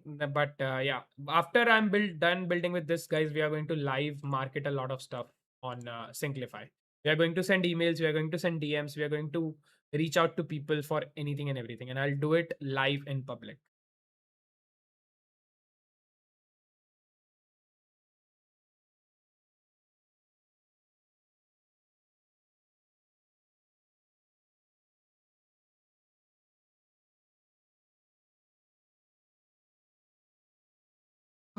Yeah. So right now we are working on this. We are repurposing the code. We are writing the new code. So everything is going on right over here. Let me just copy this prompt for safety. I don't want to re-dictate this prompt. I have it saved, but let me just this and keep it. I'll keep this prompt and I have to keep that prompt also, right?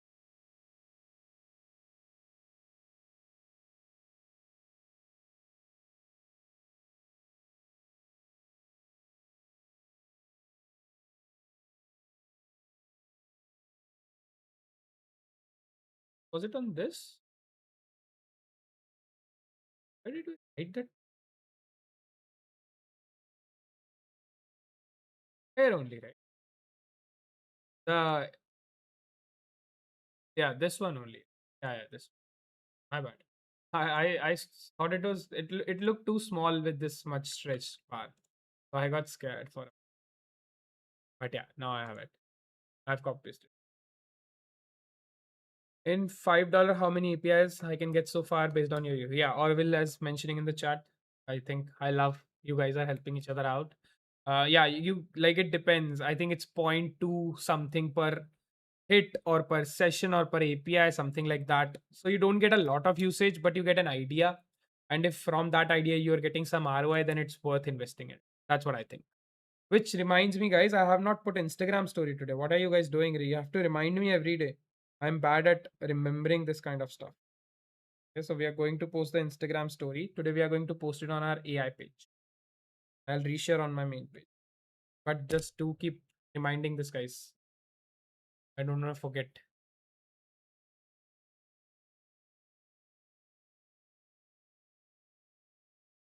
Vibe coding with Opus 5. Okay, cool. I think I have already saved the link. I on my WhatsApp. I remember this.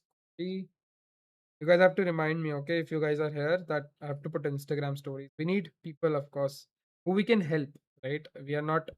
I'm not doing this for anything else. I just want to help people and, like, of course, share my knowledge, learn something from you guys. Cool. Stories going live. How to find skills for any project? I end up choosing worst skills. You of course that is skills are hit and trial always. On it depends on what particular use you have, what you're building, and what you're planning to do with that AI. There are few skills that are like universally kind of really have good response rate. These two skills that I told you are some of that. Then there's marketing skills that is also have good results. So that's why you install these skills. These are safe side. Apart from that, whatever skills you're installing, it's always around a hit and trial. You can just go to GitHub or you can just ask on Google, tell me a Claude skill for this purpose or that purpose, and it will tell you the best what it can. So it's anyways always a choice, right? You know that you have to make. You cannot really help it. But yes, it's a hit and trial. You will learn to identify good skills. Go for things that have good stars, good PRs, or good references and stuff. But there is no other way to get to know if a skill is good and is suitable for your line of work. That's another thing, right? Like it might be a good skill, but maybe not for the purpose of your work. That is something you have to be mindful about. Opus 5 Subway, best one yet. Oh, so he's saying best one yet, better than Fable also. On benchmarks, it should be, right? That's what I'm saying. On benchmarks, it should be better than um Fable. Otherwise, it's not.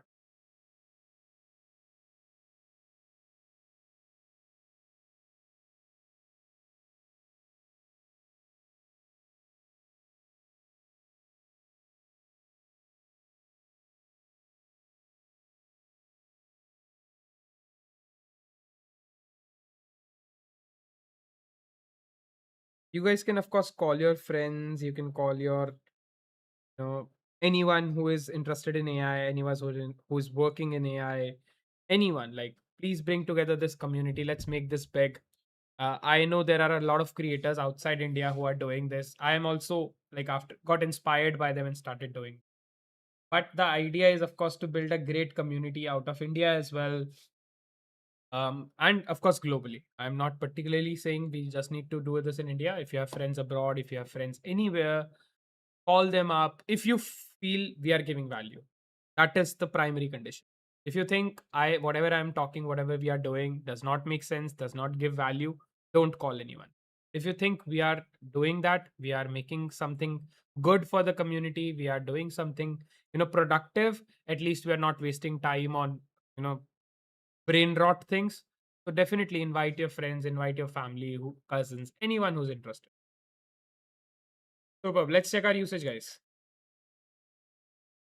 We were at 29, right? So only 1% of weekly usage and about 3% of session. Yeah, 3% of session. And how much work we have done? We are at A5. I am alone. No man, you're not alone. You have the community here. I am your friend now. Don't worry. You will never be alone now. You have find your home. We welcome you here, of course.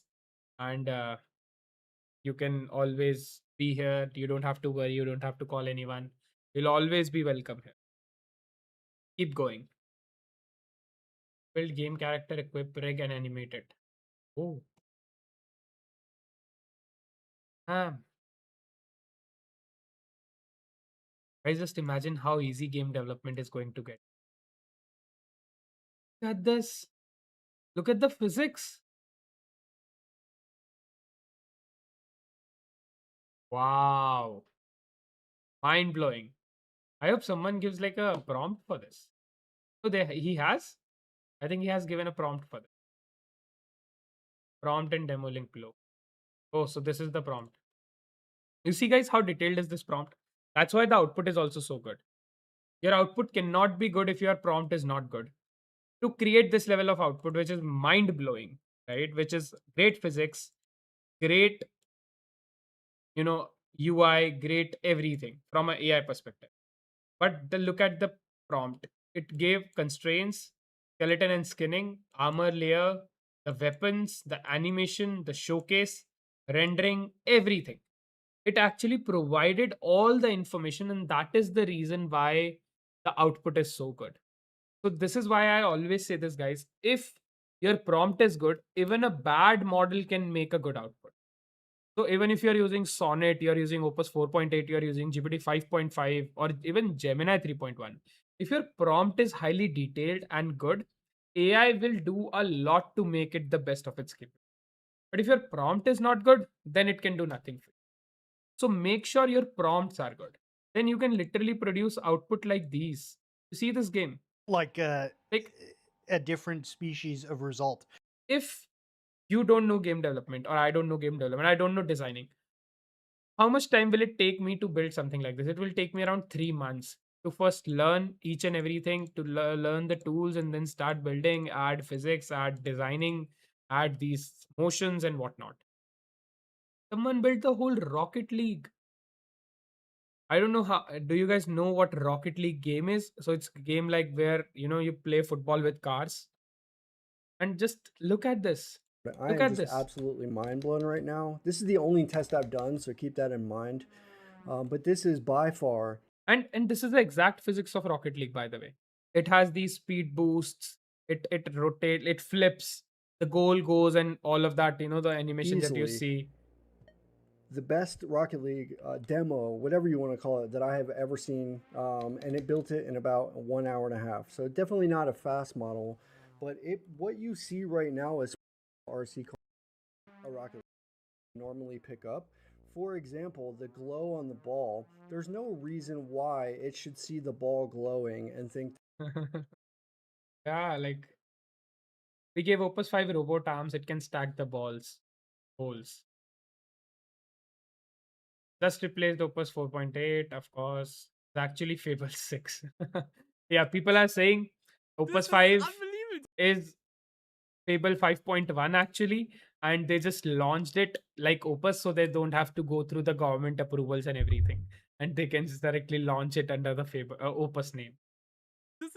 high, guys. It's not even max. How, bro? What? What? No way. Guys, this is unbelievable. This is X high, guys. It's not even max. It's on X high, guys. How, Extra high. bro? Opus 5 extra high. What? What? No way.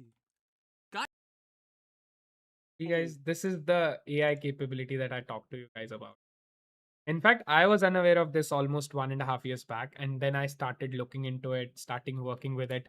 1.5 hours back, years back, nothing like this would have been possible. Nothing. Everything was real bad 1.5 years back. To build something like this, first of all, it was impossible. To even build a worse version of this, it will take hours for AI, multiple prompts and everything, which people are doing with one prompt. So just imagine how far AI has come in just one single year. And all thanks to competition between the giants, right? The OpenAI and Anthropic. But just imagine how far it has come. I was a avid user of Gemini and GPT. I did not even look at Claude ever.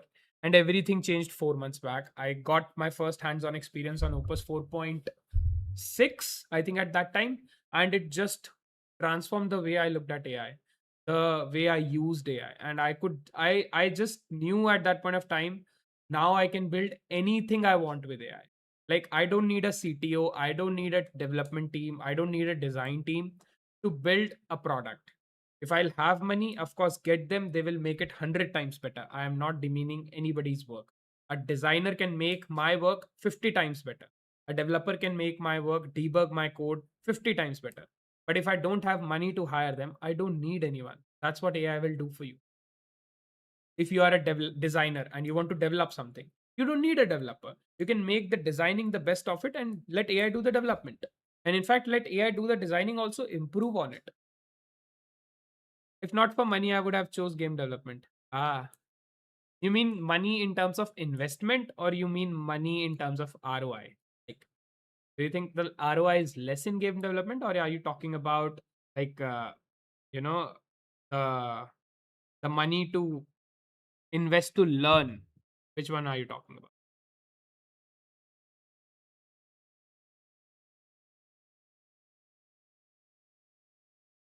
Yesterday I missed a few X chat, guys, because I was not expecting anyone to be there on our X chat, of course. Okay, someone made a whole one shot COD.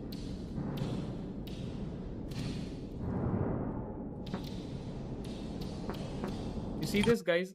How the far things are a little blurry and the close things are like perfectly deep. You have stun. You have stun. As a passion to invest 3 full years on research and build figure. That way, yeah. Yeah, game development requires a lot of patience for sure. And the chances of success depends on a lot of factors, way more than a website, right? On a website, you can build a one feature one day, another day you improve that feature, another day you'll pivot from that feature. You can do that when you are a builder, when you're a developer. That's a leverage you have.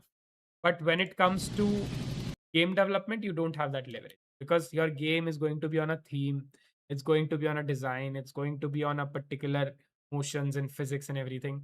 And you just cannot be like next day made it a whole new thing, pivot from it. You'll have to stick to the genre and everything. So definitely, game building is way difficult. It is rewarding also equally. Of course, if you make money, start to make money, you make a lot of money. But yeah, otherwise, I also agree. Like, in India, as of now, even infrastructure and everything is not too good that you can choose it.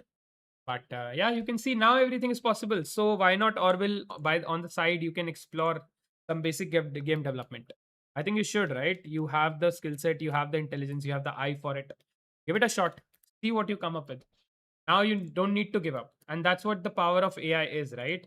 You don't need to give up on your dreams anymore. If you have an idea, do it. If you have an idea, build it. Game is a lottery, absolutely. Game is a lottery. Game can give you anything and everything. Opus 5 one shot in 22 minutes. Yes. Another thing that I've been observing with Opus 5 that a lot of people are talking about is their emotion and hyperframe videos. It is said that Opus is creating crazy good videos with emotion. And that is something that is absolutely wonderful. I don't think I expected Opus to be good on motions and graphics and all of that, but everybody's saying that, especially for these kind of animated or motion graphic videos, that it is doing a wonderful job. If you'd like, we can watch this also.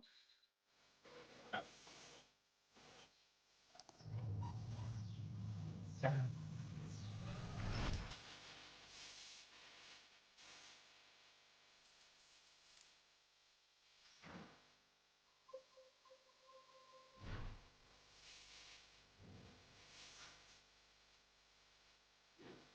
How much time do you think a motion designer will take for this video?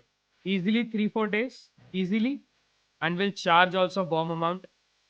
I think with Opus you can do this under 10% of your weekly usage, and in like 5 hours max, 3-4 hours, maybe 5 hours. Bye bye, bro. Good night. Papa is shouting. Bye, bro. Have a good night. Tell your papa you're doing something productive. You're not looking at gaming or stuff. You're just checking. You're learning something new. So he'll also support you for sure. Explain him why are you watching and what you're getting out of. Maybe not today, maybe not tomorrow, but one day he'll support. Because it's way better than watching movies or some other brain rot shows and content. Okay, here we have not moved our needle further, so this is a good sign. So this looks good. Opus 5 is worst model in the world. No, I disagree. I disagree. Have to prompt it well. The effort level.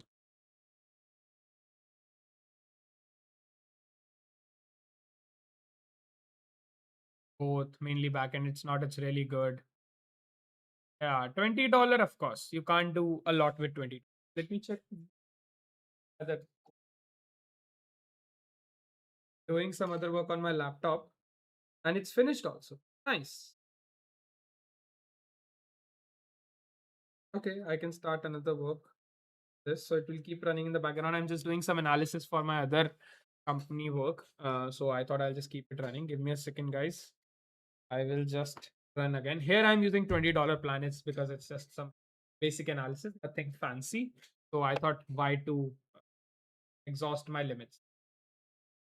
That makes no sense.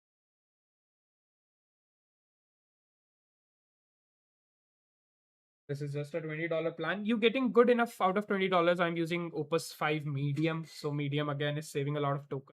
On $20 plan also, it is fine. Orwell is saying something. Let me just.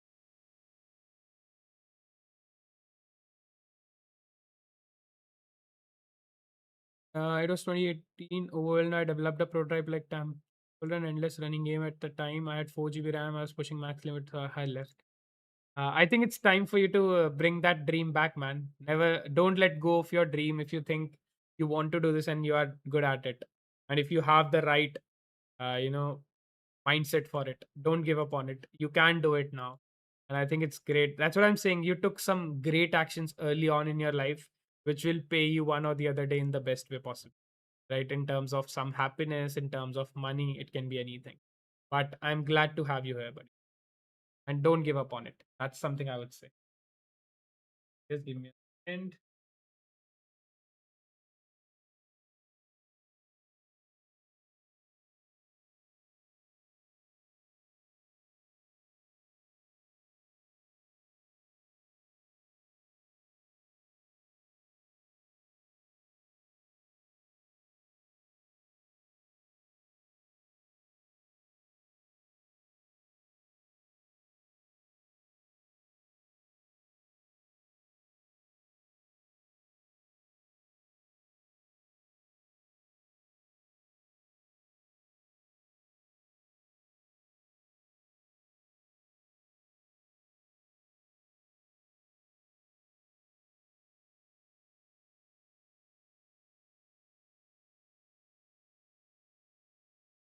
Right.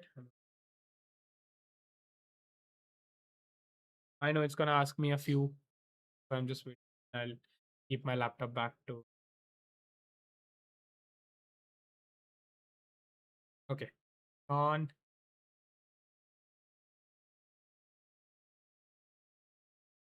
Wait, what? Opus 5 has a 200K context window. No, you have to choose the 1 million context. It will always have that 256K context window. So choose it. That's what you do. But still no usage reset. Right? I was talking to you guys. You usually reset the limit for major launches like this. Come on, let us properly test the new model. So my guess is either the reset might come tonight only or tomorrow or day after. So one of these days a reset is definitely going to. If it does not, we are also going to be. Okay. Opus 5 is finally out, but still no, yeah. Opus 5 could replace. Yeah, it is. Like I think the people are just saying for the sake of it, but Opus 5 is definitely replacing GPT 5.6. They positioned Fable as the too powerful to release, but now they are saying Opus 5 is better. Yeah, because they have Fable 5.1 in their pocket. They're just waiting for Opus 5 to mature, get more feedback, maybe do some more post training for Fable 5.1, wait for GPT 6 to drop, and they're going to drop Fable 5. That's what they're going to do.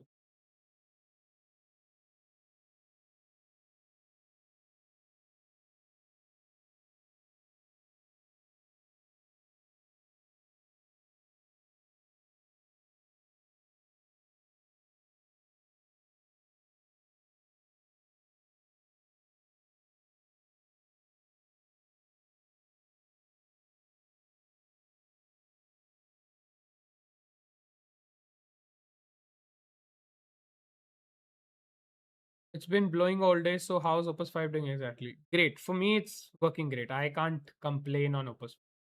It's not also like usage heavy, so I am happy.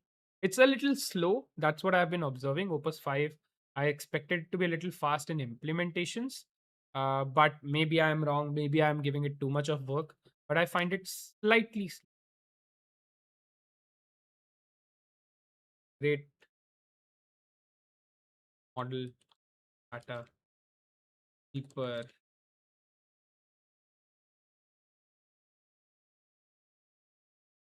I am Claude user and Opus 5 is the cheapest frontier model now. Give me one reason.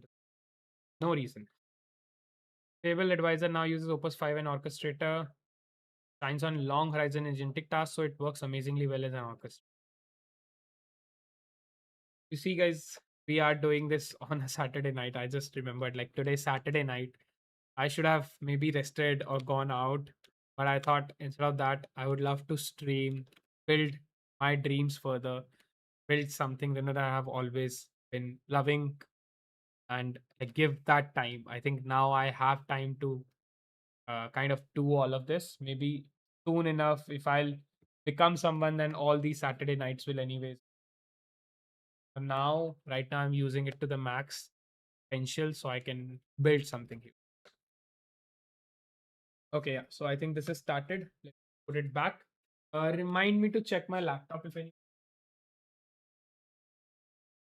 if it's possible for you. Now use Opus 5 as an orchestrator. Opus 5 shines on long horizon agentic tasks. No, I think this is wrong. Yeah, use medium reasoning effort. That's why everybody's saying. That's what I also told you guys, right?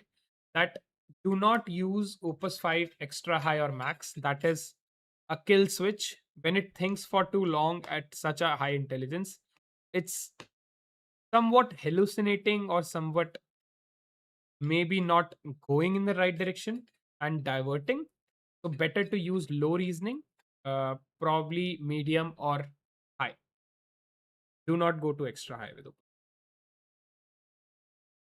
Fable is the advisor for me as well. I am planning everything with Fable. This, whatever we planned, we did everything with Fable.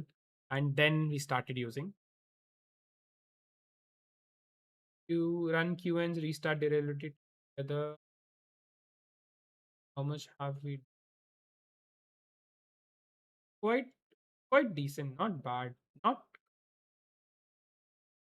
We're still running on this. So yeah. Let's see. Compacting the chat, I guess, because we are already, as you can see over here, we have used, we have only 12% of context remaining. We'll context the chat once this 12%.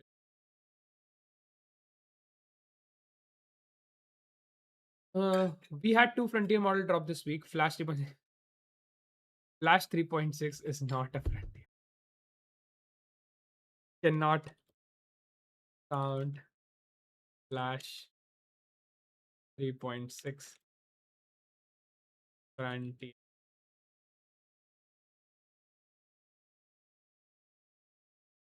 You cannot. Opus 5 is the best model on Deep Sui. See this, guy? Yesterday we were discussing about the benchmarks, right? And here someone else again posted with GPT, Soul, Fable 5, Max, Max, Max, Max, Max. Kimi K3 is the last one. So as I told you, Kimi K3 is good, but not on everything. It's good on front end, but everywhere else it still gets beaten by Fable 5 and now Opus. Who's more afraid of open source model? Anthropic, OpenAI, Google. I think most afraid, of course, is Anthropic. Google is not afraid because they are not coming up with anything. So it doesn't even matter to them. They have to first beat any of these companies first to even have a stand. So Google is definitely not afraid. OpenAI is not afraid because they are working on catching up to Anthropic, right? They're always one step behind Anthropic. Even when they launched GPT 5.6 Soul, they were behind Fable. Now they'll launch GPT 6. They'll probably be behind 6.1. Now they're even behind Opus 5. So OpenAI, again, need not to be scared because they are chasing. Anthropic should be most scared because they are building the frontier of the whole, right? They are building the frontier of the whole model. So that's what I think.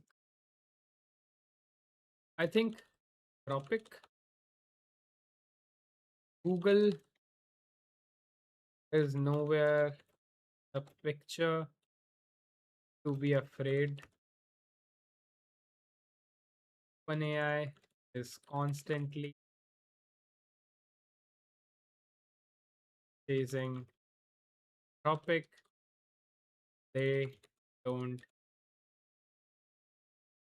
scared. US models. Anthropic is leading in intelligence, and they cannot any beating.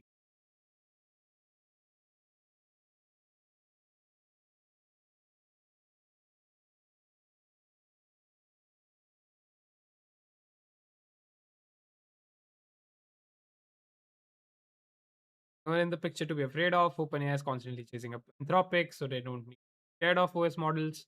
Anthropic is leading in and they cannot see any OS beating. Cannot let any OS model beat.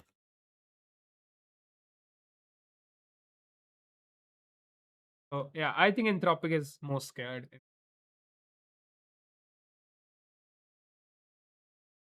So yeah, I'm building on working on building a X community. That's another thing. Slowly and steadily we'll build it. I think growing on X is really hard. So that's the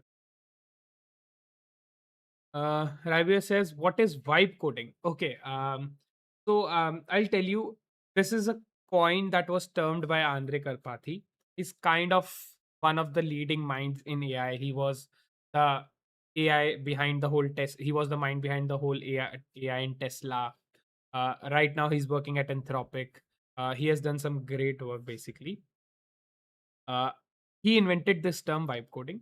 Vibe coding is a kind of coding which you do with AI. So you are not writing the code manually, and your AI is writing the code for you, and you are just vibing with that code. By vibing is you are just checking it, you are making further improvements in it, you are kind of prompting it, you are directing it, and that's why it says you are just vibing with your code.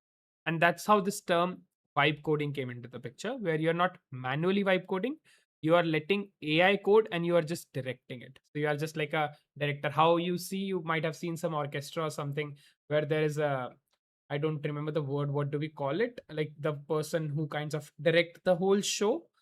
That is what you are, who you are basically, and what you're doing is vibe coding. This is what vibe coding. Okay, so we move on. We move on to A6 and A7. Nice. Let's check the usage. Still at 30, session is at 20. So 1% of session usage we have. That is great. Can you see, guys, we are running Opus 5 on high. And for this much work, it just took 1% of session use.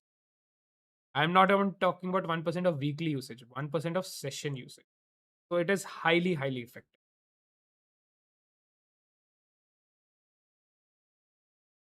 Uh, what do you think a person with very less experience should start from? Because there are other things too that you need to understand other than only asking AI to make you websites like APIs and very good question. So if you are someone new or you are just starting using AI, my first suggestion is learn with AI. Like for example, if you are asking AI to build a website, right? A basic website, your portfolio, or maybe just copy pasting some other website. Ask it the process by process, right? How it is building, how it is first connecting with databases, what database it is using, what is Postgres, and all of these things. Like it will tell you step by step what it is doing, which language it is using. And then also ask it to explain why it is using it and what exactly is that technology. So you actually learn with it. So you'll understand what APIs are, what APIs it is using, why is it using that particular API. Then it will also understand, like, what database to use, why to use that database, and how that database works. So this is how you learn with AI. The second way you can do, or second thing that you can do, is learn basic coding computer science terms, right? Like for example, now you don't need to learn syntax, like how to write a function, how to write a loop or whatever, but you can understand these basic terms. In fact, I'll just show you. We have this list of 54 60, in fact 60 coding terms, and in fact vibe coding is one of it, what Rival just asked. We have these terms that we keep on discussing because we also want to learn, we also want to stay updated. So when we are reading something new, we can easily understand it. And this is a list of 60 of such terms that we have came together, which are very much important to understand when you're vibe coding. So that's how we have built it. These are too complex also on some points, but of course for someone who has been doing this for a year and a half, it's important for me to understand now all these. So that would be my suggestion to you if you are just starting and you want to learn all these terminologies. And if you are literally want to learn something from basic, then you can think from learning from, some like even more basic than this. So that would be my suggestion, right? Like do a basic computer science course where they teach you very, very basic of coding, languages, models, and all. Anyways, any three of you can also learn with Claude or Open Chat GPT. You can actually tell it, hey, I'm new to it, make a step-by-step plan for me to learn and thoroughly build platforms using vibe coding, what all terminologies would I should be knowing, how I should approach any problem, how should I approach prompting, and it will actually make a huge plan for you so you can learn from it. That is the way. Are you building an app? Yes, I am. We are. I have a few products. I don't mind showing you. So this is one product which is a B2B product which is called pulsehq.tech. It's a company brain. You can go ahead to this website and actually see it. You can see this video. It's a 2 minutes video where you can actually understand what this whole product is about. It is about having your whole company knowledge in one place from all the tools, from all the people. So everybody and anybody can search if they have permission for that, search any decision, any commitment, stay up to date with their work, do some repetitive tasks with AI. They don't need to create presentations. They can, walk into the meetings prepared and all of that. So this is one. And currently what we are building is Synclify. I'll show you. It's an Instagram management tool, which we are currently working on, and we are thoroughly working on improving this. So it basically manages your Instagram from content to your collaboration to your scripting, captioning, be it postings or DM automations, everything. So we are currently working on improving. This is localhost, that's why it's taking so much time. But yeah, and that is also deployed at Synclify.ai. You can check the homepage. This is that product that I'm talking about. These are the two tools that I already have. Apart from this, we built this. This is for my other company. It's a content management company. This is wizardingmedia.com. You can check this out as well. And all of this we have done with AI. How to get these? These are my personal dictionary that I've created. I've not hosted anywhere or something. Maybe I'll create a PDF and share with you guys. I don't mind doing that. Maybe in another stream or something, I can maybe create a PDF for this and share with you guys so you know these terminologies. As you can see, as I was saying, vibe coding, uh, named by Andre Karpathy, as I said, where a person builds software by describing intent in natural language, largely accepting the generated code without reviewing it line by.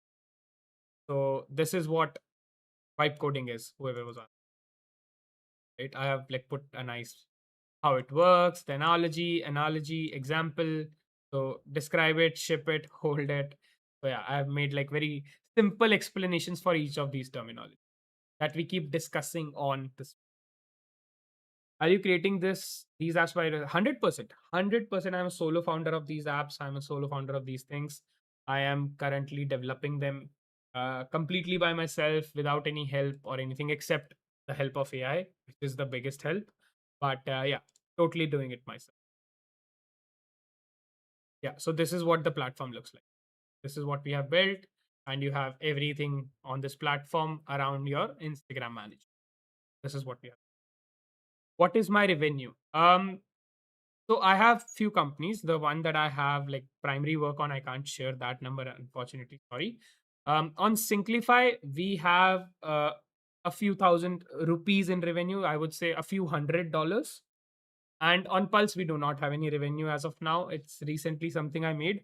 We have design partners, so we are currently in the testing phase because it's a very crucial product. It's not something that you can just kind of price it and anybody can use it. So it's a very crucial product.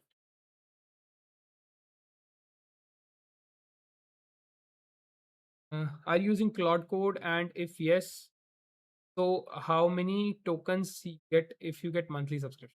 I don't know about how many tokens it contains because that's nowhere mentioned, but I get pretty good usage limits because I'm on $200 plan by Claude. I'm not sure how much aware you are of different plans. There are $20 plan, $100 plan, $200 plan. I'm on the max plan, $200 plan because I need to develop these things. Uh, So token, I generally don't know how much I have. I'm on Claude. I use Claude Code extension in anti-gravity. Basically, it's a weird combination, but I like to do it. I like to use it that way. So I'm really not sure how many tokens I get. But I remember last month I used about 2 billion tokens, if I'm not wrong. Something like that. I used up 2 billion tokens last month. I think that's pretty good. So I could use like within my limits. That's that much I can tell. I was not maxing my limit. I was on most of the days, but on some days it was not. So you get at least 2 billion tokens. But tokens is not something how you measure it because there are very different ways to measure it. Okay, you're asking for $20. So $20 plan gets you a kickstart. Okay, I will say you will have if you'll use it nicely. Like for example, you get these different reasoning levels, right? You have extra high, medium, and all of that. So if you use it smartly, you will get more usage. My suggestion is if you're getting $20 Claude, go with Opus 5 on medium, and your intelligence will last longer, your limits will last longer, and you will get decent enough. Like uh, you will also not max out limits unless you are running multiple agents. If you're running one agent, you're coding constantly, it should last you a good amount of. I'm 16 and I made an app. Do you mind checking it out? It's still in beta a bit. Absolutely, man. Please, Raive, please feel free to share it in here in the chat. I would love to check it out. Let's see what you have built. I would love to see what the community is doing. Yeah, please share.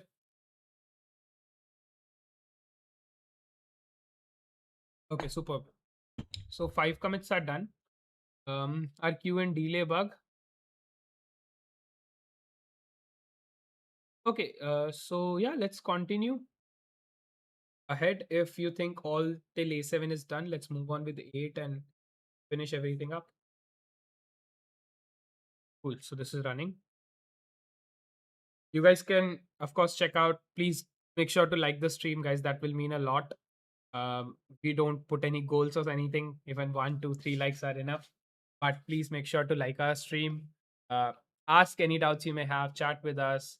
Follow us on any social media if you'd like. Everything is in the description. And yeah, which AI model has impressed you the most? Impression wise, I think still maybe Opus 4.5 and now Opus 5, hopefully. Let's see. I'm having trouble with my domain, so I had to try. It's all right. If it's in beta mode, you can have it on your domain that you like, any domain. And once you move it to proper production, then definitely you should have like a proper domain. But before that, it's fine. Even if you are having some other domain, you can share it in the chat.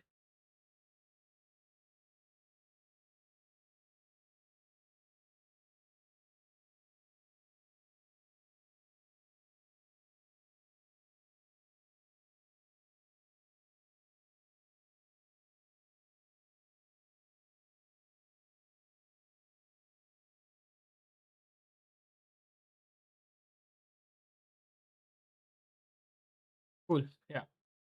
Completely new kind of model. High, extra, and max don't feel like stronger or weaker version. They feel like different models with almost the same intelligence. Previously, thinking level mostly changed how the model worked. Now it changed how the model approached tasks. That's a real innovation. Never seen a exactly, guys. Exactly.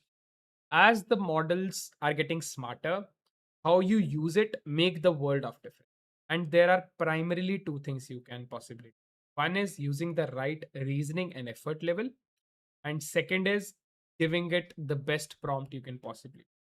If you can learn to ace these two things, you know which effort is to use when, and also what prompt you need to give and how to improve it, then nobody can beat you at using any model.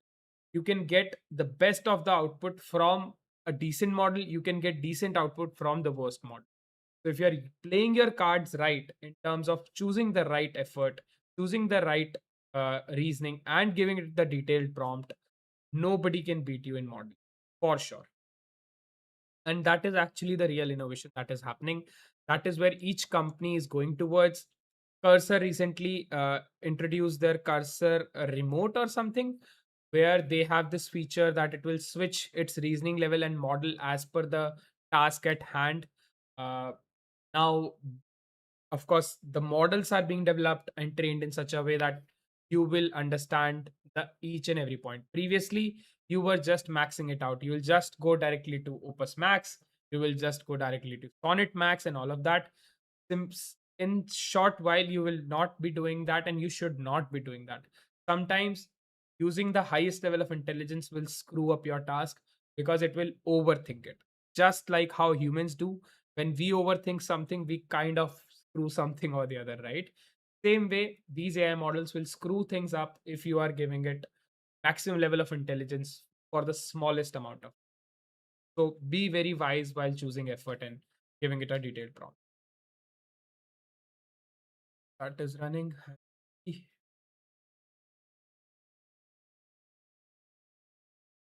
In the comment side, Hermes agent. Yeah, everybody wants Anthropic inside Hermes agent, but it's not possible, right? I don't know why Anthropic is blocking it, because they feel they would ideally want usage credits to be used inside these OpenClaw and Hermes agent. But I think since every company kind of supports it, or let people use their subscriptions to use it, I think Anthropic should do the same. They are giving that right to Cursor, right? So why not to these Hermes agents and everything? What is the harm?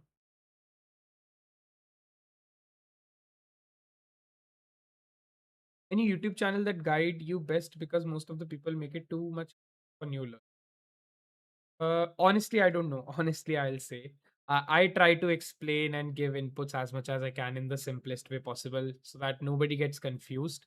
But of course, as I'm developing, as I'm updating myself, there might be a few technical things which may be over and above your current level of understanding. But the idea is to, of course, keep it very plain and simple for anyone and everyone who comes here. So I'm genuinely not aware of any YouTube channels. I would suggest go with any AI model with ChatGPT, Gemini, and start learning with it. YouTube, everywhere, people are just trying to cover, you know, updates. They are trying to cover new models. They are trying to cover the output. Nobody's focused, to be honest, on very smallest of the things. If you'll search it, you'll get it. But it's not like, how in school or colleges we used to learn C++ in a structured way. We'll start from variables, we'll move to functions, then loops, and then we'll go to graphs and trees and all of that, linked list and stuff. Stack. That's not how anybody I know of teach AI particularly. But yes, I think that's a big space where if anybody wants to leverage it, in fact, including me, I have just started this journey. Maybe I'll take your idea and start doing that myself. But as of now, I'm genuinely not aware. So you can be here, ask any questions, any doubts you may have. I'll try my best to answer. Love. Oh, you know why somebody's saying this? Because we did not get a reset. We did not get a limit reset. That is the reason people are abusing Anthropic, because they had already used up their usage and now they're just waiting for it to get reset. Any company, when they have dropped a new model, they reset your usage. Anthropic does not really give IF.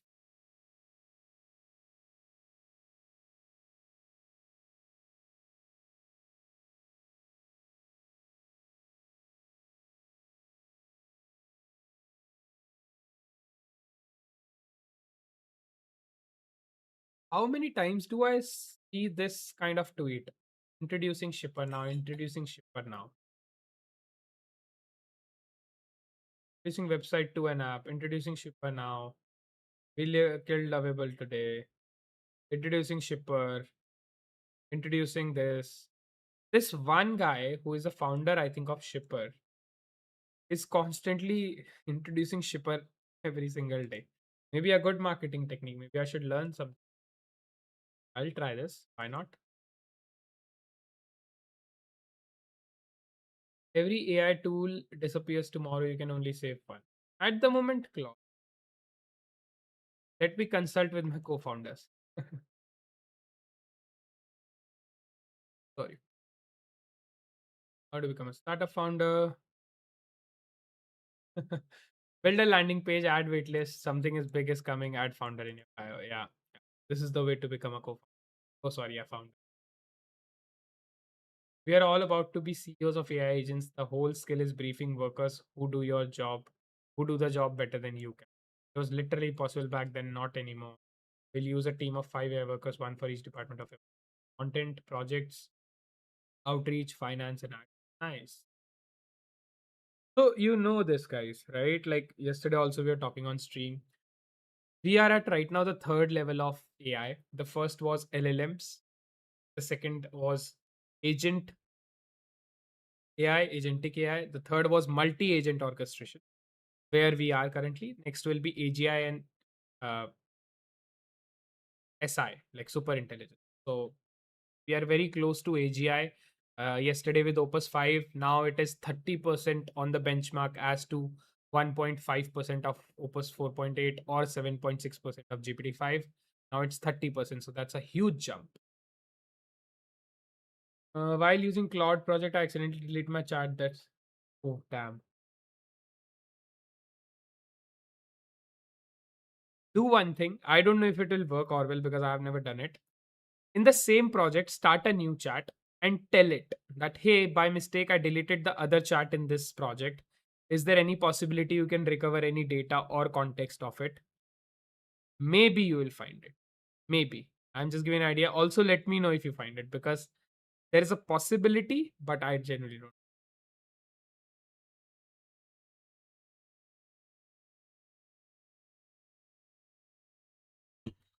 Codex has been throwing 503 all morning. Did Codex just hacked Codex itself?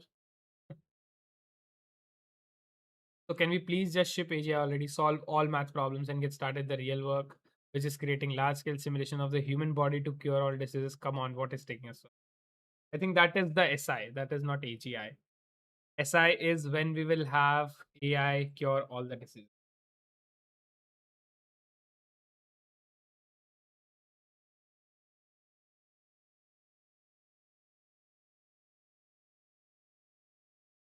Conversation not found. You tried it with another chat, like let Claude, then it's sad, man. Genuinely sad. I hope I could help you in some, but I genuinely don't know. It happened with me once with my few of the files, but yeah, I was able to kind of recover it some or the other way. But yeah, that's genuinely sad. I'm sorry to hear that.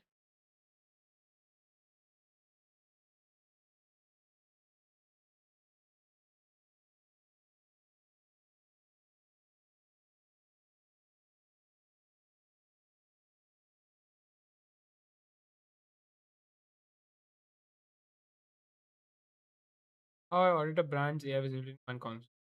A 3K deliver pulling ranking from a dashboard export. Guess why brand name is the crowd reply MCP to Cloud and run the whole thing. Blur visibility across chat GPT. Nice.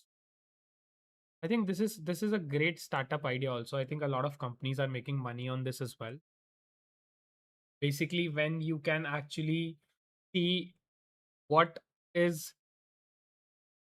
sorry, all these AI tools saying for your brand, right? If I want to, let's say, check on chat GPT what is Synclify. So I'll get some response, maybe about my company, maybe about some other company or whatever. And I can fetch this and try to change it. A lot of startups are built on it, but I don't know how exactly. Like, but this is a good idea.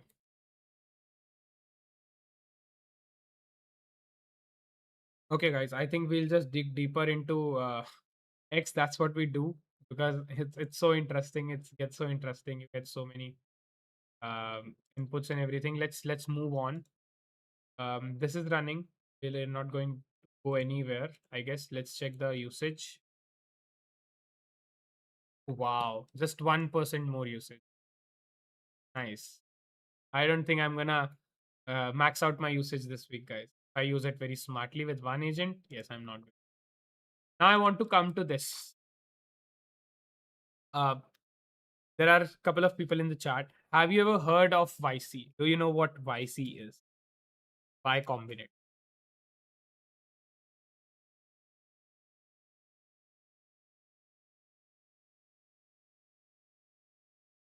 If you'd like to just say a yes or no, that. Do you know what YC is?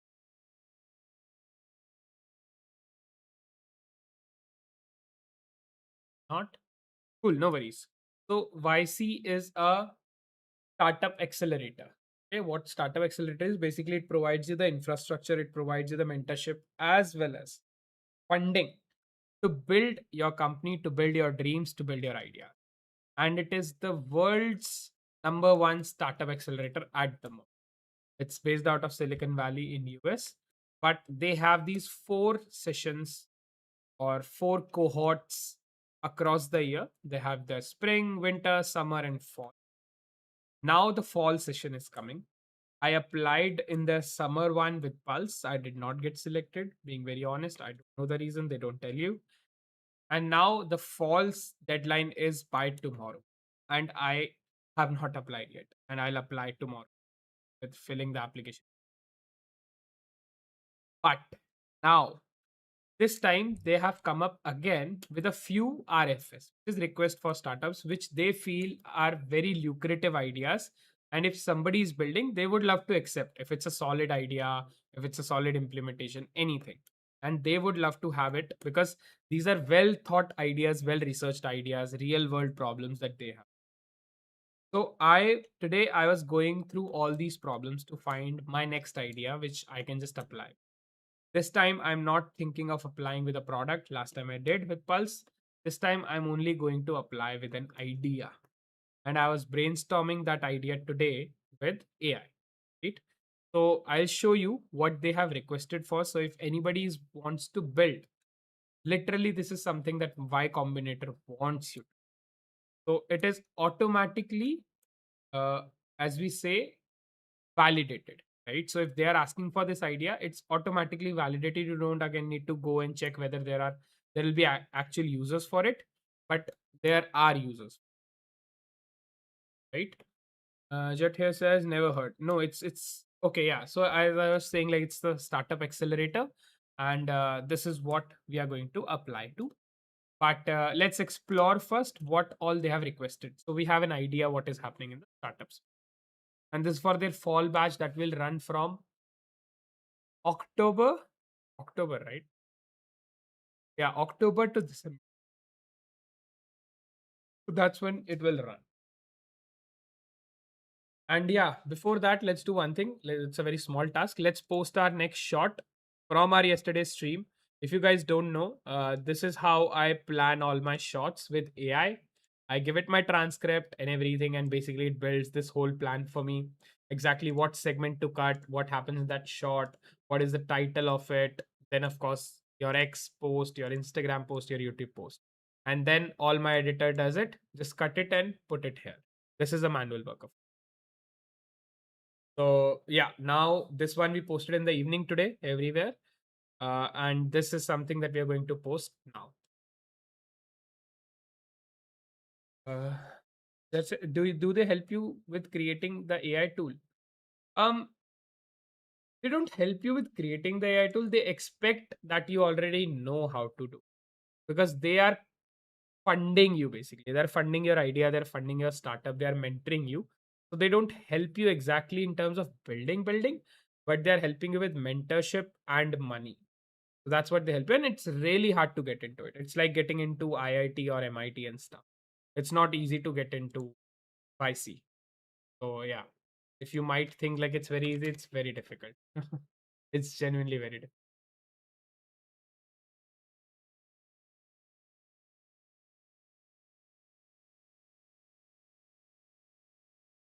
I told you guys, I told you, do not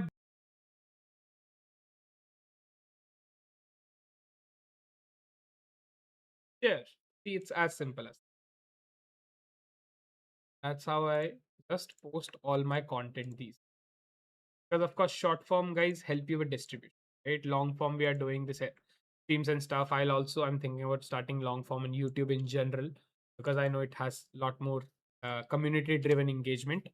That's the plan, but one step at a time. Nothing too harsh on me as well. I have a few things to do. I have a whole work to do as well alongside all of. But I love doing this. I keep as much as I can.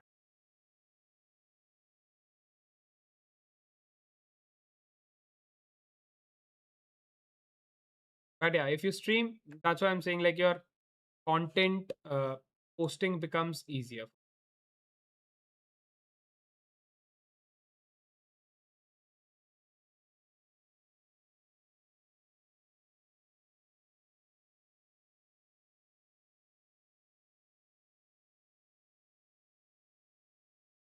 Connect, yes.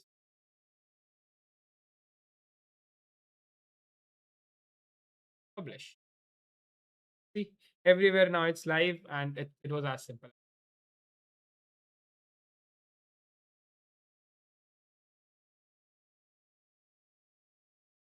This guy, by the way, if you don't know, you should follow this guy, Greg Eisenberg. He's on YouTube as well, on X as well.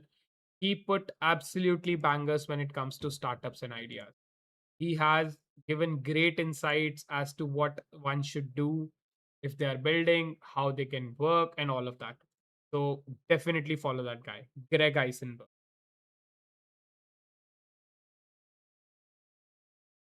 Follow me on X and Instagram. What was your app name? So one is pulsehq.tech. Pulsehq.tech. I'll put it for you in the chat.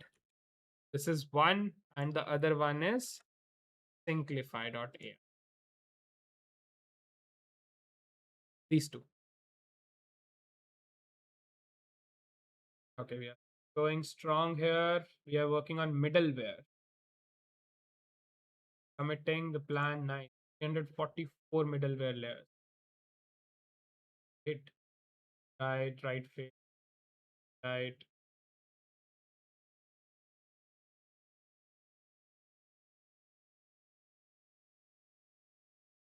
Cool. Okay. Back. Yeah, as I was saying, this is how I kind of post everything to give you guys a glimpse of it. Now moving on. Yeah, we were discussing about. The first one is called primer. Yeah, I read about it. So primer, it's about one-to-one tutoring. If in a single word, I'll tell you guys what primer is. It's a one-to-one tutoring. Basically, right now in school also, how your teachers teach you, or in your coaching or tuitions, you get one to many, right? One teacher teaching multiple people, thinking all of them at the same stage, all of them at the same skill level.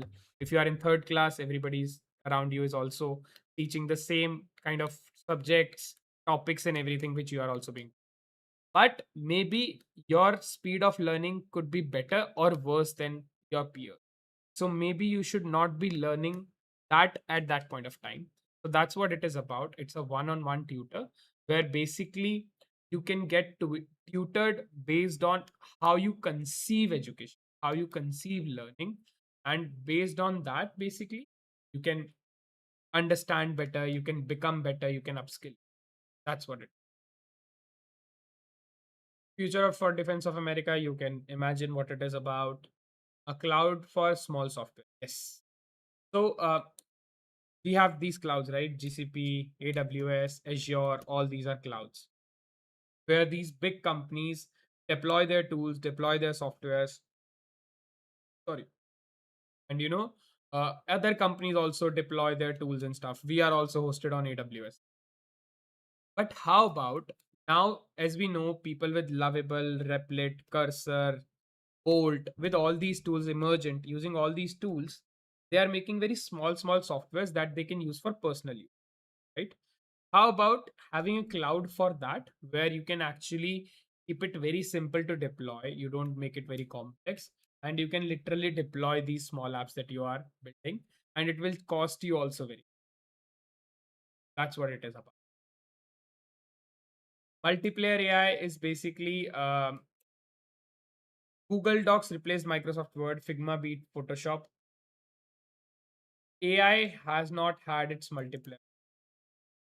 AI agents are most powerful new tool a team has, but it's only thing people use it by themselves. It is not multiplayer, right? For example, on Google Docs, right?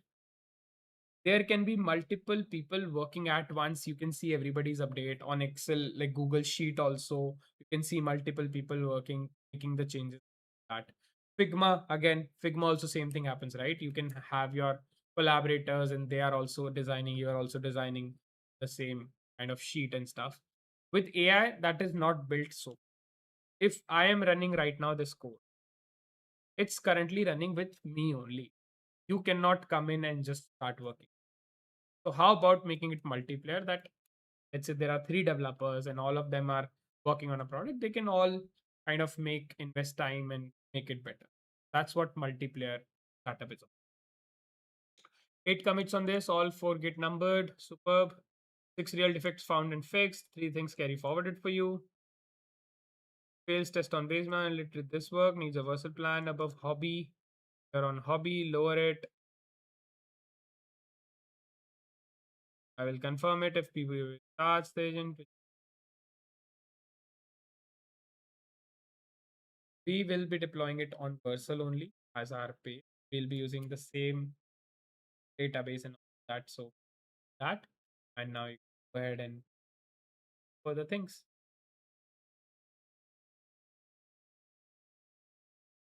Next is compute at C.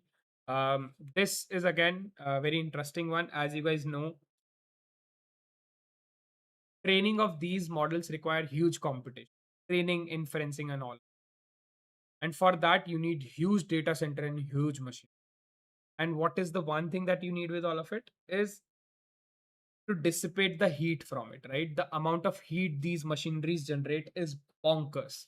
My CPU, which is this small, my laptop, is generating almost 60, 70 degrees, 80 degrees Celsius of heat, right, on processors. Now just imagine these huge data centers and everything, how much heat they are generating.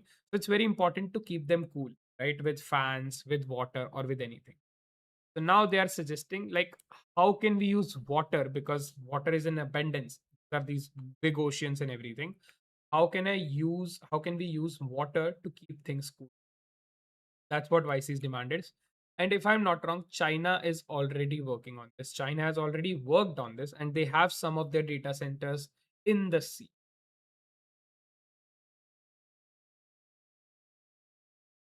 China's data centers are already existing in the sea. So they are already a step ahead. And I think now US wants to jump on this.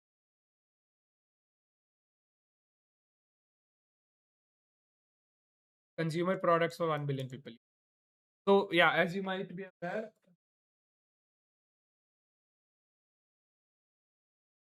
laptop charging. Excuse.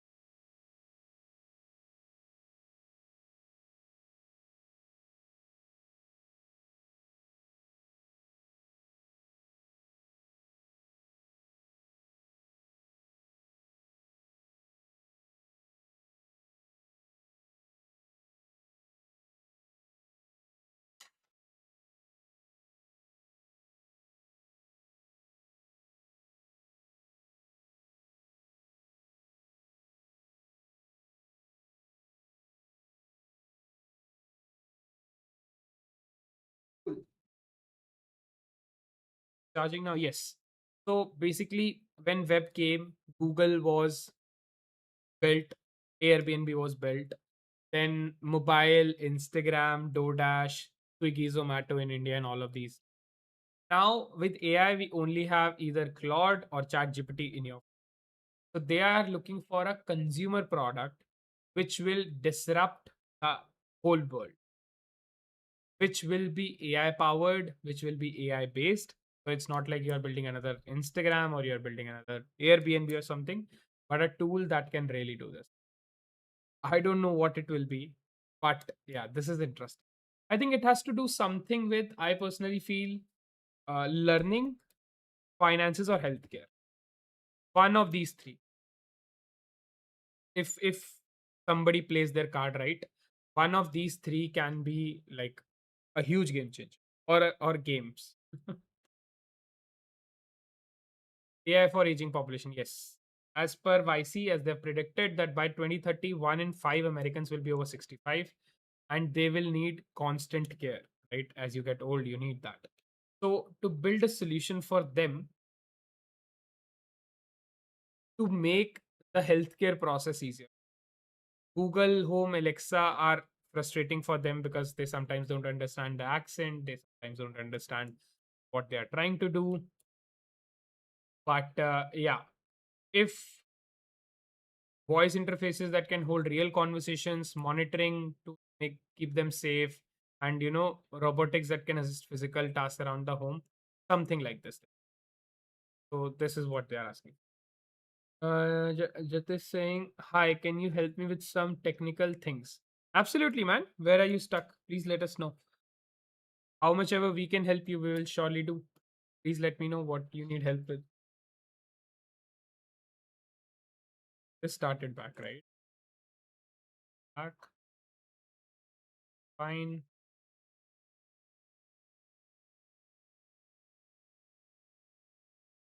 New operating system for physical world.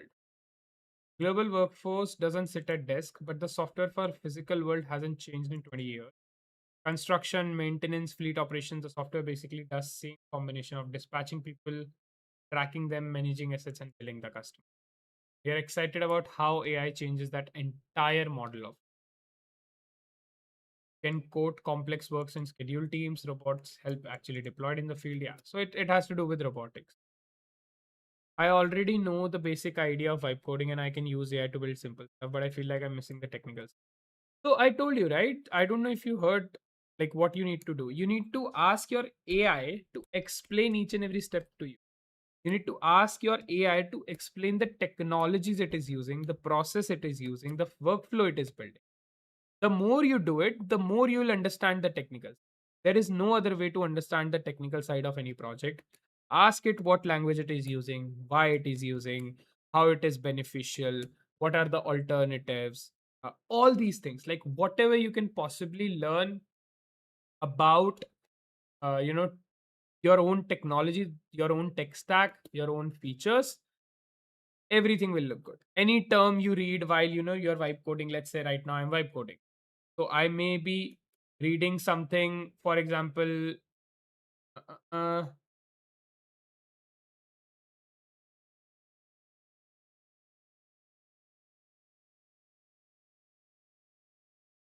I just started reading, that's why I got stopped. Yeah, schema drift director, right? If you don't know what it is, ask it right here. What is schema drift director? It will tell you what it is. Basically, it's drifting. Like I build a schema, right? Schema is basically the structure, how you build on Excel. What is your schema? So same way in database, I have my schema. So it is detecting whether my schema has shifted to something new, like a new column is added or a new row is added. That's what it is doing. So you need to ask AI.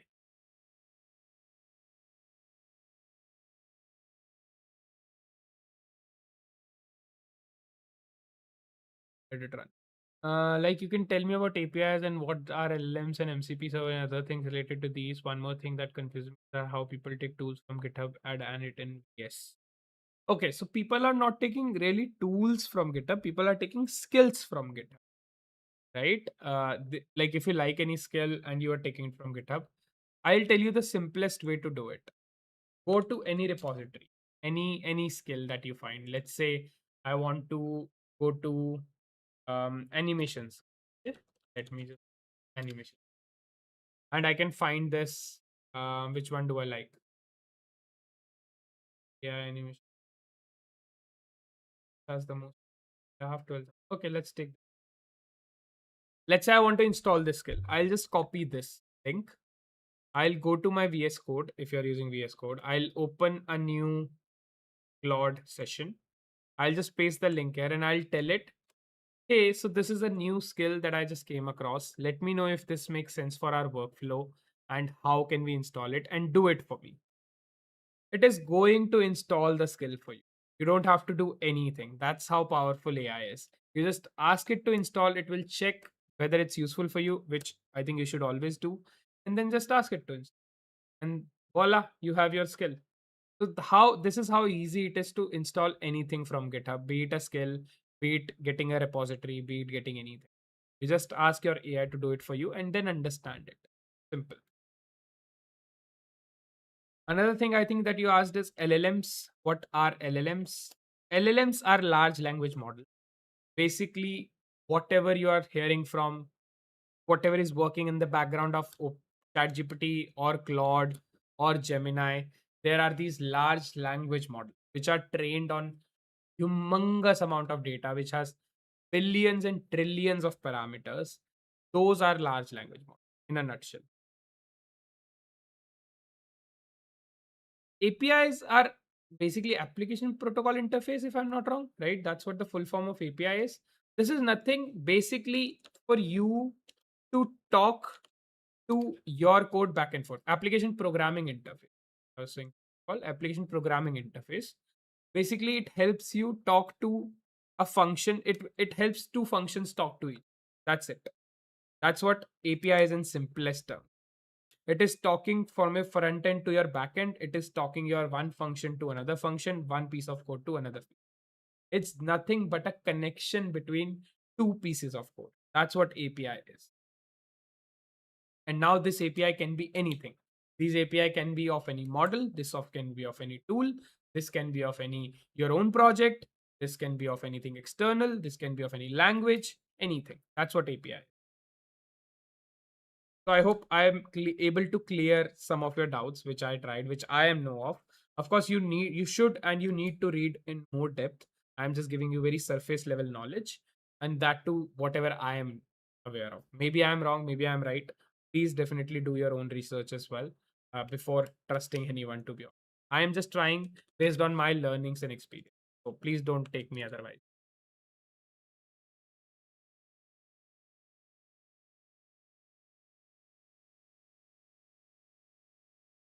All right, yeah. So this is running, guys. Let's not touch it and let's go back to what we were discussing.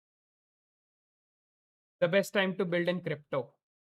I don't understand crypto much, to be honest. I don't understand this technology. So I understand a bit of blockchain and stuff, but I am not very aware of crypto, how it works. Like how I know, but I still don't get to this date why cryptocurrencies are important.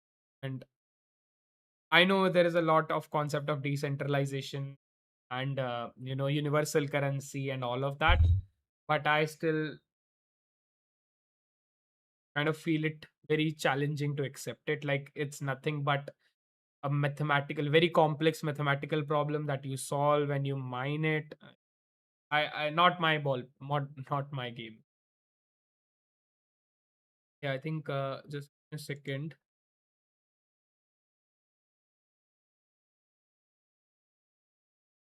I will send a thing.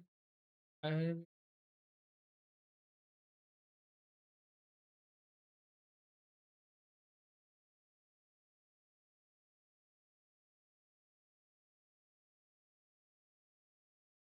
oh, okay.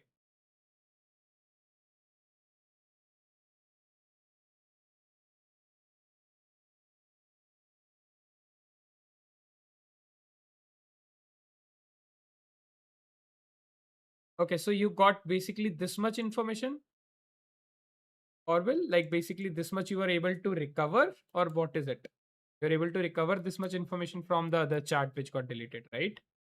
That's what you're saying.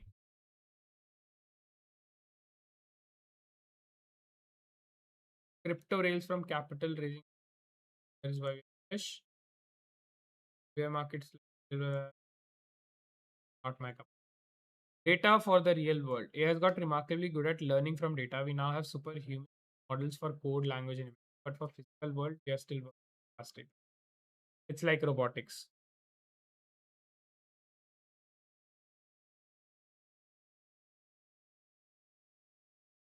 Proving you are human. Yeah, this is again one very interesting one where basically it can save you from scams, right? Like with deep fake becoming so good and voice cloning becoming so good. Let's say your family member calls you up or being on a Google Meet, like calling you still get number and all. But they can call from some other number, but they sound like your father or your relative or someone who sounds distressed, and they be like, hey, I quickly need $10, 5,000 rupees or whatever, can you please send it to me ASAP? And because you will not think twice if you have money, because it's your parent or your relative who is asking, being in distress, you will not ask the reason, you will not ask anything and you send it, you can get scammed.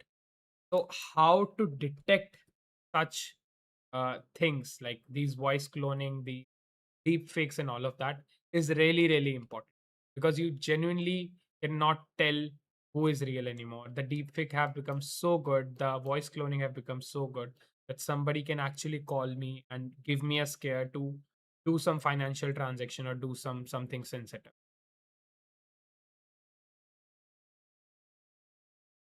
16 pages summary I downloaded few weeks ago, so I use that to work with. No, I didn't get you. So you downloaded it from some chat GPT, Claude, or you downloaded it from Google and put it on Claude? Like I'm a little confused here. Sorry, I'm genuinely confused. Maybe I'm looking at too many things. That's why. But I'm confused.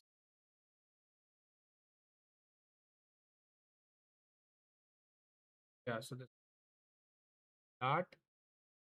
Let's check the usage, guys. Our usage is only okay. So 24% session usage and 31%. So we have used only 2% of weekly usage since we have started this. Almost an hour back. Pretty good. AI native compliance infrastructure. Financial compliance is still stitched together with spreadsheets, pilot tools, and expensive headcount. Companies hire chief compliance officer and assemble stacks of point solutions and what's happening under the hood. As a business expands new market, the complexity sounds in the cost of saying AI native problem, more compliance work, not really changes. Yeah. So especially I'll tell you with financial organizations or legal organizations happens, there are a lot of compliance they have to follow, be it with other companies, be it with government, be it with private sector, public sector, everything, right? They have lots of contracts which keeps on getting updated. They have lots of new policies that keeps getting introduced. So this is a huge problem. Unless you're constantly monitoring what is the new regulations, what are the new rules and everything, it's very difficult to stay up to date and not make a blunder.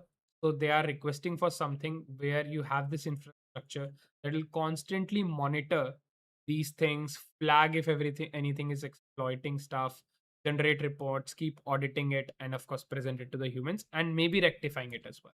So that's what they are asking for. In fact, I also thought of this a few days back. I was at a conference or a roundtable meeting, basically, uh, with a lot of financial founders, financial organization founders. I was talking to them, and that's what they also said. They have to be compliant with so many regulations. They have to be compliant with so many regulations and bodies and everything. As SEBI has their own, RBI has their own, all of that happens. So to keep up with it, what is the solution? They have these huge teams who do that. Maybe now AI can be the helping hand. No, the chat I just deleted a few minutes, so it was 3 weeks old chat while project feature God without removing God chat accident. Other chat of that summary, but is not enough. Oh, okay, got it. Now I got the whole reference. So now since you have got the summary, right? Of course, it's not enough. It will never be enough. What's gone is gone. Bygones are bygones. No point mulling over it, to be honest. I'm sorry for it. But what you can do is from that summary, ask Claude to reconstruct the PDF for you. Okay. Whatever it understands from that summary, ask it to reconstruct a detailed PDF of what it thinks was in the original document. Do not make guesses. Try to keep it as close to real as possible. Just give this prompt to Claude and see what it builds. You will never be able to recover it completely. That's gone. But I think as you have been able to recover summary, now you'll be able to recover that document to an extent, like maybe 60%, 50%.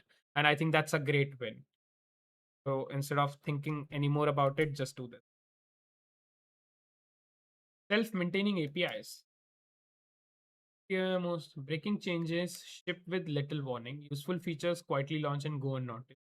Change logs don't get read. Heck, when I worked at AWS, over 30% of service downtime was due to external API package changes going unnoticed. This friction made sense before agentic coding tools existed. Like Cloud Code, Devin, Greptile, etc., prove that developer and are willing to give codebases access to external tools provided they are valuable. 2 years ago, this was unthinkable.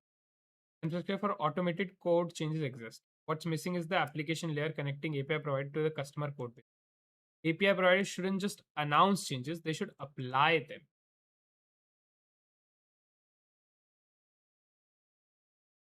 Providers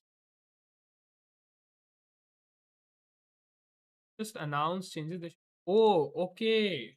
Okay. So what it means is,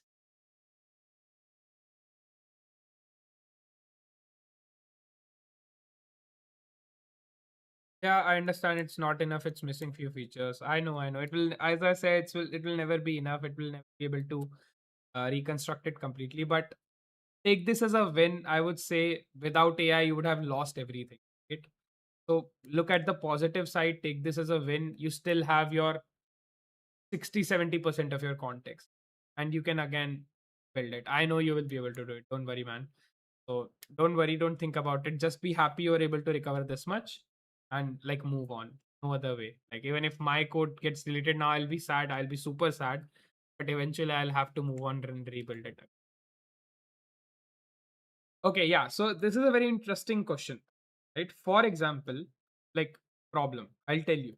For example, I have a client who use my APIs, right? I am, let's say, Meta, and Synclify is using my API. Now I am updating my Meta API, right? And I'll of course inform through email or something that new APIs have been updated and stuff.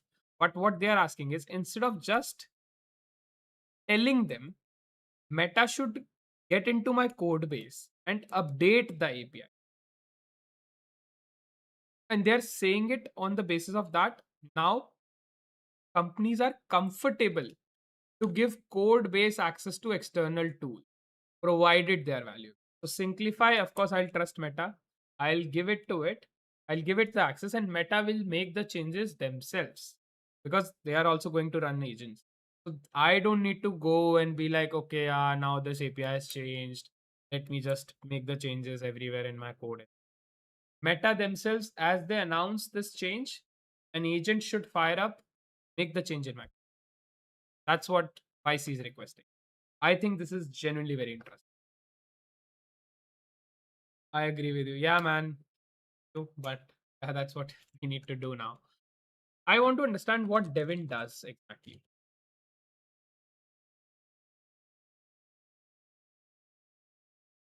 Is an autonomous AI software engineer created by cognition that plans, write, test, ship code end to end. Instead of auto-completing single lines of text, it operates inside own sandbox computer environment equipped with a shell, code editor, and web browser to handle complex tasks. Resolve bugs, tackle Jira ticket, builds entire features from. Okay. Analyze prompts, study the code line, writes code. Okay. Run test. Yeah. Basically, it is to make changes to your code base and run tests and everything. But the primary thing is it can literally fetch from your code, from your Jira tickets, from your linear tickets to your Slack chats and everywhere. If let's say a product manager is like, hey Devin, can you build this for me, or can you add this feature? Can you refactor this? It will do it. That's what this is. Basically, it fires an AI agent that makes the required change. I like this idea. Maybe so far what I'm shortlisting is one of this idea I like. Okay. I like this idea, AI native compliance infrastructure. I like this idea, proving you're human.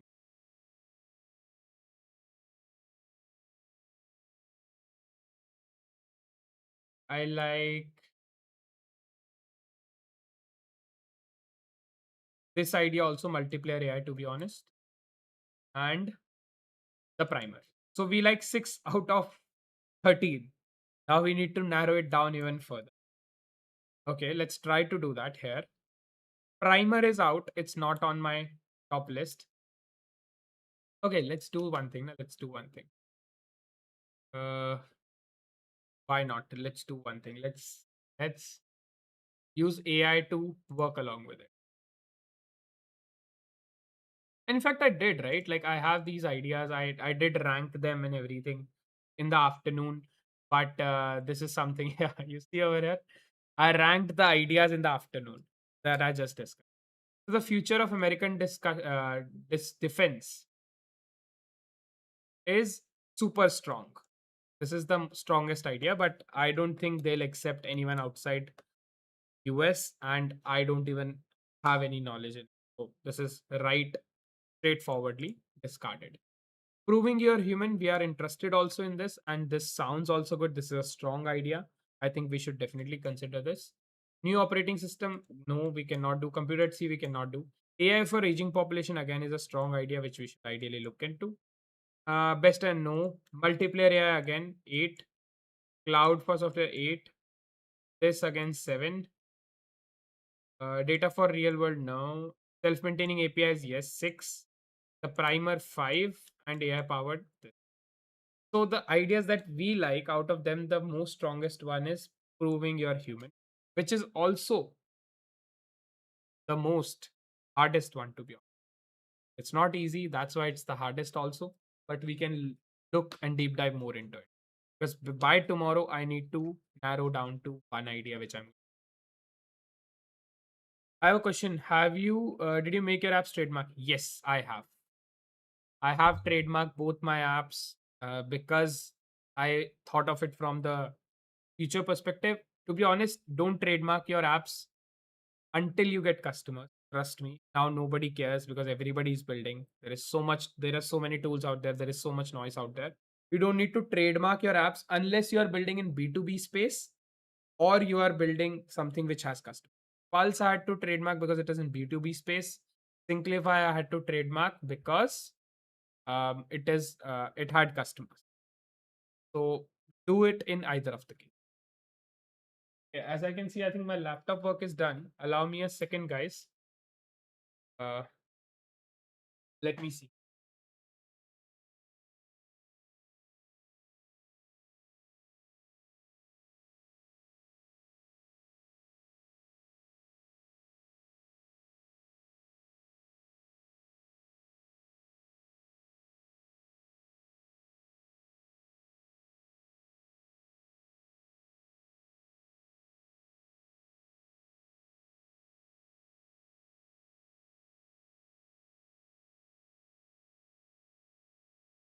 Charging again. Sorry, I'm back. Are you using private limited or sole proprietorship? Sole proprietorship, buddy. I am a sole developer. I am a solo developer. I am building all these solo things, so I'm using sole proprietorship for everything. If you have a co-founder, yes, you should go for like proper equity distribution, all of that. I have done a bit of my research on it, but as of now, at this scale where I am, I think solo works best for me. I've tried getting co-founders for some ideas. Unfortunately, it did not work out for me. Maybe it will work out for you, but it did not for me. So I believe in building solo as of now. If I'll find someone great, I'll maybe find a co-founder. As of now, I have no plans of getting a co-founder. I tried it. I wouldn't say I failed, but maybe I am more ambitious. Maybe I'm more dedicated towards it. Uh, Other person might not be equally dedicated, and that's where the whole difference comes in. To make sure of that, now I'm building solo.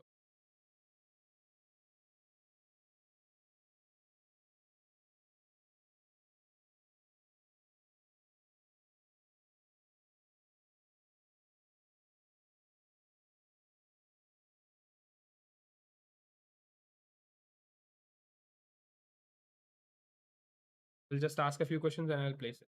I love working solo, same reason, man. Yeah, exactly, right? Like what I have learned as like with a co-founder, it's like your second wife. It's true, as they say. You guys will fight, you guys will have great moments together, you'll see the highs and the lows together. So it's literally like that. And having a co-founder is very, very important if you don't have a skill set. But now with AI, that has become so easy that you don't need a co-founder because you have AI to learn everything, right? You have AI to implement everything. Co-founder with co-founder, right? It's very important that you two share the same mindset toward goals and ambition. You may think in completely different ways. You may have different dreams. You may have different purpose, but your mindset, your ambition should be on the same space. And of course your dedication as well. If those things are not there, someone is focused on something else, someone is doing something else, they don't want, they are not investing the right time, they're not investing the right energy, eventually it will die down. It may end up on a ugly note, it may end up on the right note depending on how your bonding is, but being on the right stage is very important. Being on the right mindset is very important, which is very hard to find these, right? Like because everybody have different commitments, everybody is at different stage of their life, so you can't blame someone. But of course, if you find someone like that and you have something good, do it. Usually what happens in early stage of your life, it's easy to do it. As you grow older, it's harder to do it, harder to find a co-founder, because then they may be your co-workers, they may be your old friends, and then they'll have different priorities. When you are young, you kind of all are ambitious, all wants to achieve something, so it's easy. So it's just a matter of time and finding the right person.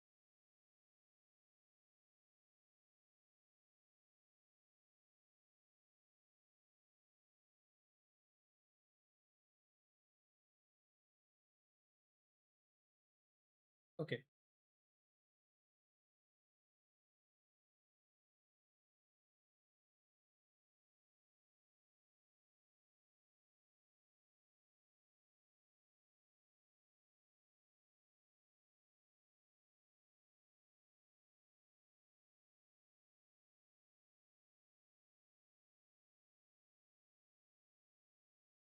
Guys, I'm doing this on my laptop, so you're not able to see it on the screen. Let me open Antigravity for you.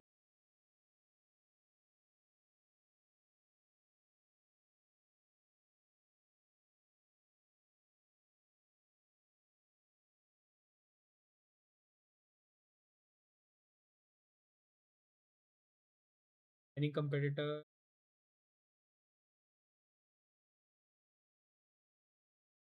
That superb.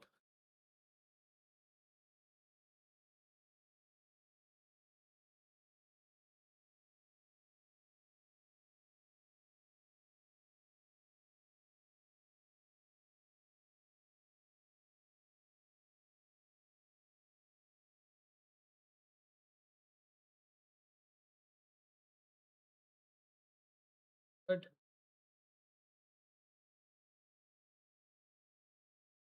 yeah, we're seeing this. Where this disagrees with the scope ranking, compute at C. Kinetic beats with land control. Okay. Structure ranking third, and this is third here. The world ID bans turns out to most powerful prohibit paying for biometrics and permission rather than personhood proof itself in Apple's 4-year hold on privacy access to the conflict and not a roadmap delay. Okay. Multiplayer scope rank is 11th. Crypto is first. Literally, crypto is first, which I have no information about.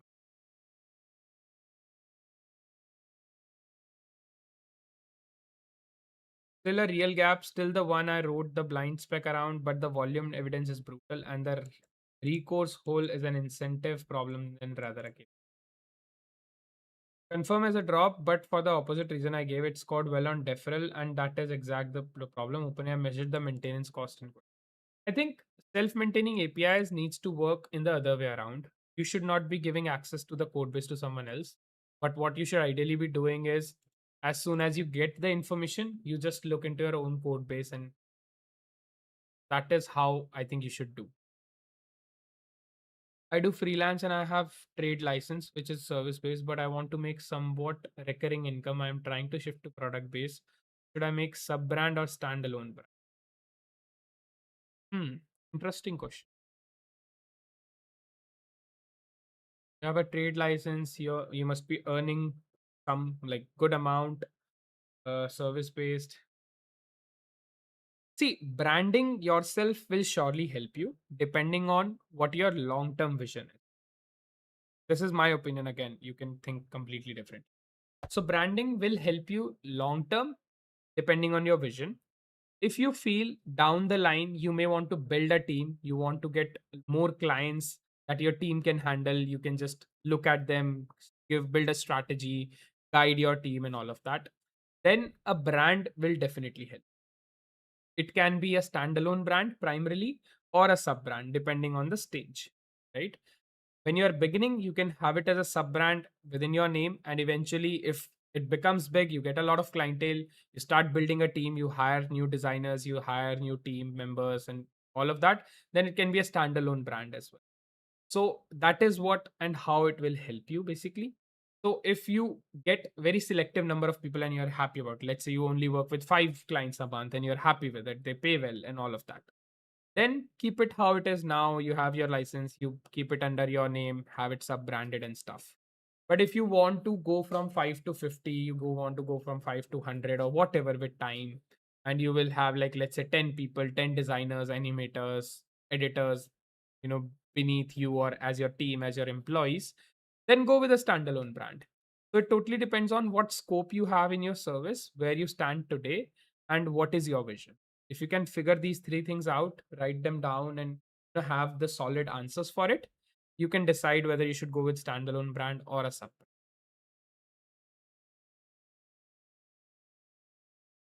I hope that made sense. This is just from my experience again, but I hope that like made sense to you.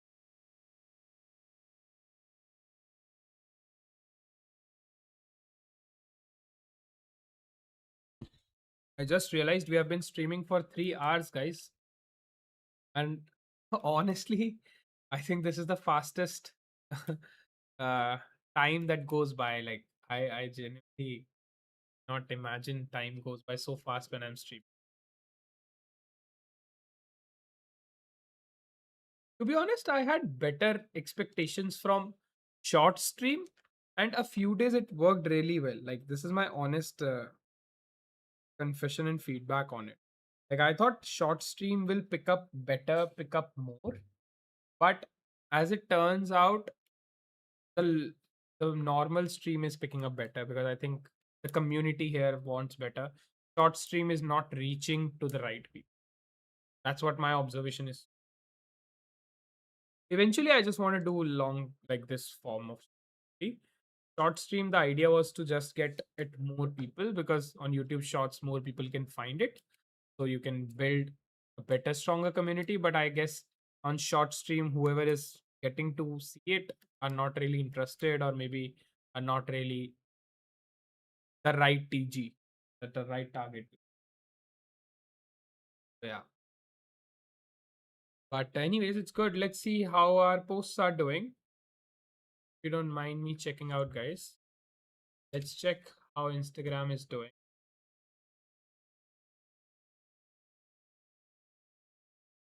All right. Oh, we got 2 new followers.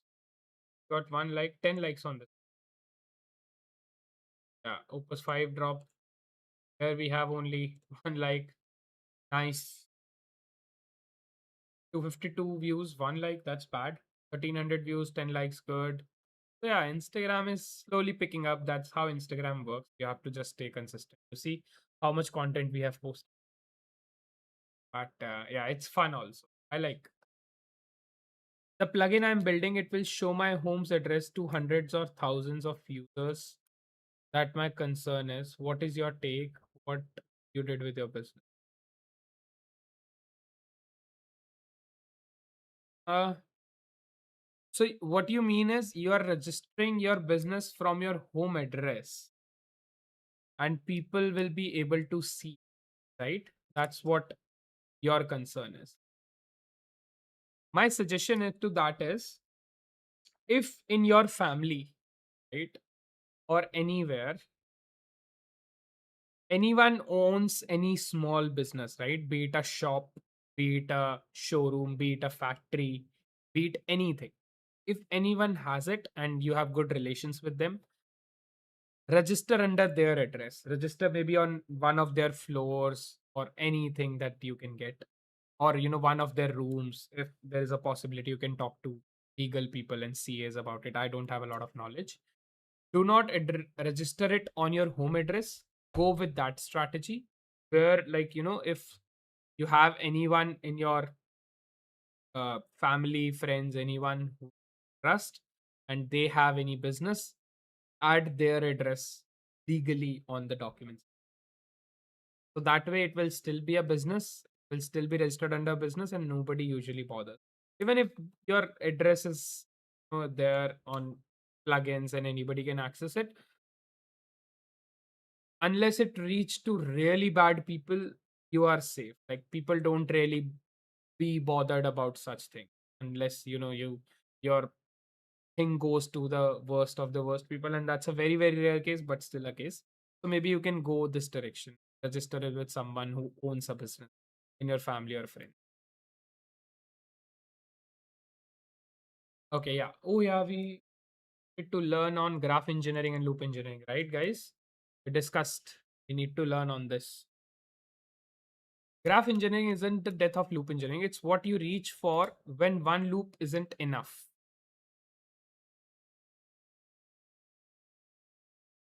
This is a nice club, and they stay up to date also. Is Judge still in chat? He's still here in chat. Let me know if you're still here in chat. This is a really great blog that we have found called aibuilderclub.com, and they have a lot of these terminologies and stuff. We can discuss them more, but yeah, you can learn all of that from here. If you are in chat, just let me know. I'll share the link with you. It's what you reach for when loop isn't enough. Every node in the graph is still a loop. Okay. Loop engineer designing the loop one agent runs, discover, plan, execute, verify, repeat until a stop condition, right? That's what loop engineering. Loop engineering basically is, if I'll put it in simpler terms, you give it a prompt, you tell to follow that prompt and plan and repeat it until one condition is. That condition can be based on a number of iteration. That condition can be until a result is achieved or anything, and it keeps on verifying on every iteration. That's how a loop runs, right? So you discover, you plan, you execute, you verify it, and repeat it until a stop condition. You stop basically rewriting that prompt again and again, make these small changes. You just tell it to keep going until it's completely done. Let's say all the tests are passed, or particular UI is achieved, or particular implementation. Graph engineering is what you do when one loop isn't enough. You wire multiple specialized agent into a graph. So so you can say loop engineering is a subset of graph engineering. There can be multiple loops within graph, and you do this when one loop is not enough. Let's look in deep dive into it. So let's go casually for 6 months, then I'll make trademark and changes the address. Just asking, don't mind with so many. No, absolutely, man. I love helping you guys out in any way possible. It's not like we just need to talk about AI. As long as it's a safe topic, not like yesterday. As long as it's a meaningful topic, I don't mind discussing. The channel is more about talking about AI, but it doesn't mean that we only stick to AI. If I have some knowledge, if I have some experience, I don't mind sharing it with the community. So yeah, that's a great call. You can go casually for initial days, and once something picks up, you can formed call. Okay, yeah. So now we are talking about loop engineering and graph engineering. Loop is one agent cycle. You can have multiple nodes, edges, and shared state. Shape a cycle, like basically like a circle. It's a graph, so it's like it can be 1 to 2. Okay, we can show that, right? Let's build. Let me show you guys here. So loop is like one is here, one is here. Will keep on running like this, right? This is loop. It's constantly going on in the loop. Graph is like you have one node here, one node here, one node here, one node here, and it goes from here, here, then to here, and here, and like this. So this is your graph engineering, and this is your loop engineering in simple terms, right? Yeah. Node wired by routing edges, specializations or steps, control flow between them, single repeat attack, side one agent context, a long edge is shared between nodes and all. Cool. What's in engine? Let's read this. What you did with your business? I think we'll discuss someday. I would not prefer to discuss what exactly I did with my business, but I use the same techniques that I shared with you with my businesses as well. I started with something casual and then eventually went ahead with it. But exactly, there are of course too many technicalities for each business on its own. That's why I suggested you to consult maybe a professional, a lawyer, a CA, or someone who has done it. But somewhere similar situation, a similar solution. I also did what you all think. This is the true honest core of debate. So it may take one real task, build it both. A daily research brief. Every morning it reads a handful of source on a topic, draft one-page summary, and check the summary is accurate before it's land in your box. A single agent does everything in one context. It searches the source, dump the raw result, draw the brief, then reviews it own draft. By the time it reviews, its context is swamp, raw search HTML, half written prose, and its own earlier reasoning all sloshing. It reviews a draft, cite the exact same context that it wrote, so it rubber stamps its own. It also reads source one at a time because a loop is sequential by. Built as a small graph, the same task becomes 3 nodes with state flowing between them. Okay.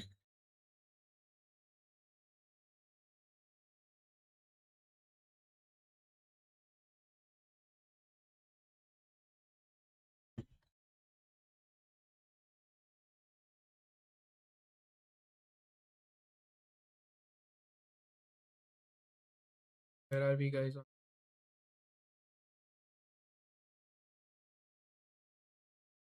First analytics read tool proving the registry. We have started building the analytics tool. Nice. This is gonna take time, guys. This is gonna take us at least 1 week offline and online.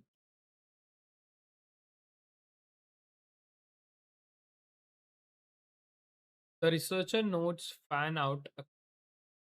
One more thing. I did write the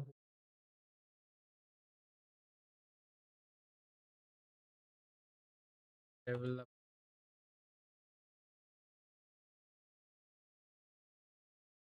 labeling something. Yeah, so input as researcher, fan out over in n sources, right? So we are like searching multiple things. Then the writer cleans notes only. Then the draft, reviewer fresh this and rejects. The researcher node fans out across sources in parallel, return structure notes. It never writes. Writer node sees only clean notes, never the raw HTML produces the brief. The reviewer node runs in fresh context, sees only the brief and the accuracy. The router backs to the writer if it fails. Fresh eye is not the same eyes that wrote it. Okay. So in graph, what happens? So for example, we made this, right? Each of these nodes will have their own context. The context will not be shared between the nodes.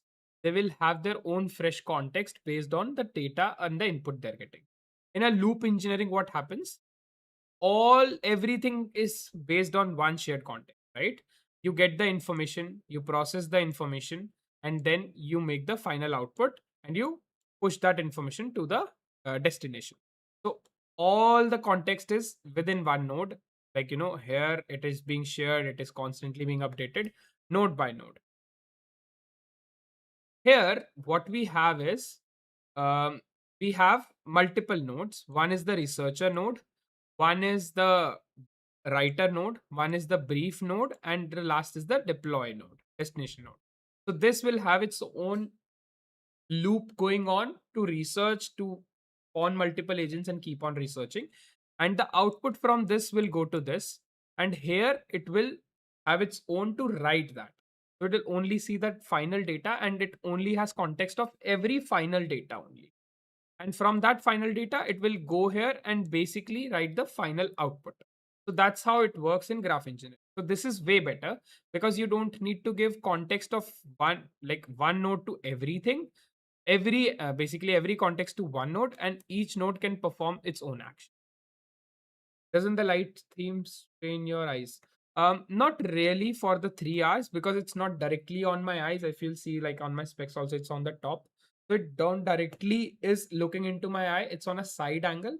That's why it's better. Plus, I keep the intensity low. So that's how I kind of keep myself safe. In fact, that's a good reminder. I might even reduce the intensity even a little more. Tell me if it still looks good. I'll check on OBS once if I'm still looking fine. But yeah, I play around with intensity and it's not directly in my eyes, so the strain is not. You have to play carefully. Yeah, I still look fine. Everything looks good. So yeah, so that's why it's not. Like on specs, it might appear that it's directly in my eye, but my screens are below and the light is high, so it doesn't.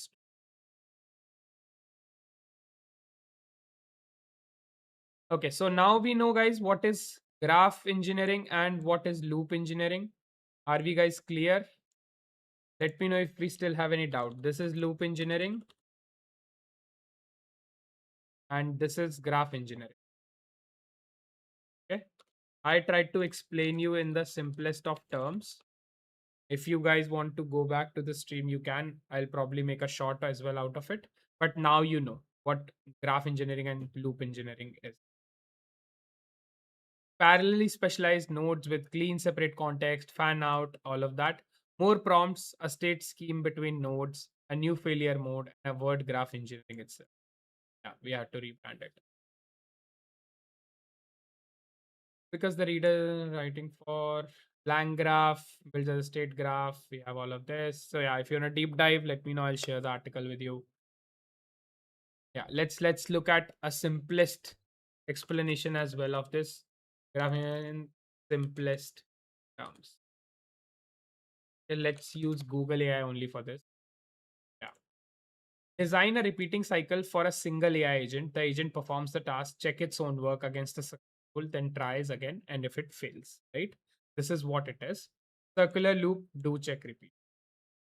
Writing multiple steps or distinct agents together in a structured map, each node in the map can be its own mini loop focused on a single job, right? How I explained to you guys. So loop engineering, you will have one agent looping until it's achieved its final state, whatever the condition you have put in. Graph engineering, there can be multiple nodes. Each node is running its own loop, doing the certain job it has given and passing that output to the next node. And that next node will have the context only of that particular task. It will not have the context of the whole task. In loop engineering, it will constantly have the context of the whole task. So now we know what graph engineering is and what loop engineering is. This is a good to learn thing, and I love this blog. Maybe we can read every day one of these blogs. Okay. Or will I'll give you moderator, yeah. Yeah, you deserve to be our first moderator on the channel. How do I do that? Add as moderator.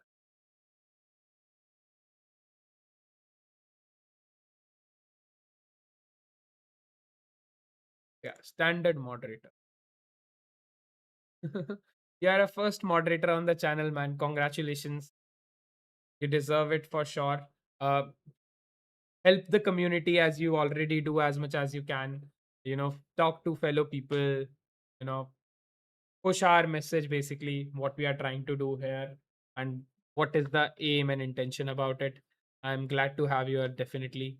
Yeah, it's good to have you here for sure. I hope you have the access. Yeah, you are moderate. Nice. Superb. So we are just promoted you without you even asking. I'm sorry. I hope you are okay with me doing that. All right, so this is running, guys. Still, of course, it's gonna run for days because of the thorough plan that we have. But I'm very happy with Opus.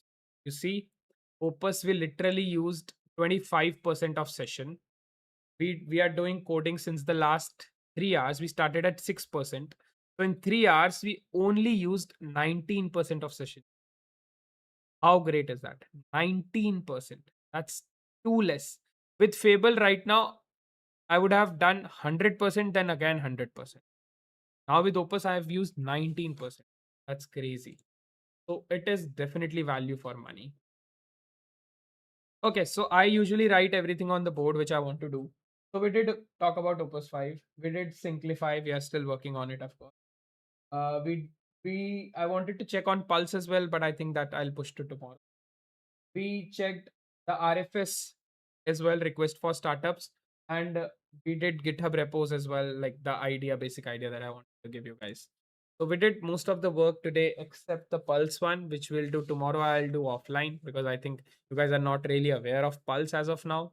We have been focusing on Synclify primarily, so you have an idea about that.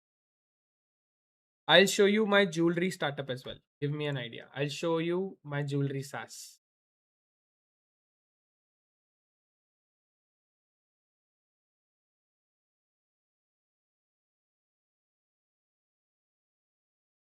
Let me show you what I built with this. I want to complete it. I will do online or offline. I'll decide because constantly this is running. The server.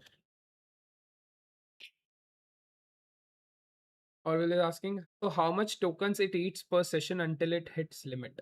I don't think it's calculated in number of tokens as such. But my guess is it must be for because it depends on a lot of things, right? Like which model, which reasoning and everything I'm choosing. And my guess is if I'm using on Opus 5 high, we should be having at least 5 million tokens. 5 million, yeah. 5 million tokens easy, maybe even more, 10 million tokens or something before it hits one complete session use. If I'll use max plan, then maybe it will hit in like 2 million, 3 million, something like that. With Fable, it's like 1 million probably, or 1.5, 2 million. So it's not really about tokens, it's about also what intelligence you are choosing and so many other factors, which I think people don't consider much. Okay, yeah, so this is our jewelry startup that we were building. Just let me know what do you think about the UI. Of course, it needs a lot of graphics because it's jewelry. It needs a lot of real pictures, which we have to add. Just don't think about it as of now because we have not added it. So no point thinking on it. But this is how it looks. Very simple, very plain. You will have real pictures over here. You will have all the tags and stuff. But we have kept it very simple. Right? You can just capture anything, put it in your catalog. That's all. I think the dark mode looks better on this because the dark mode, like, it gives more golden jewelry feel. Yeah, this is Claude 4.8. Yes, this is Claude 4.8 when I built it. Opus 4.8. Sorry, was Opus 4.8.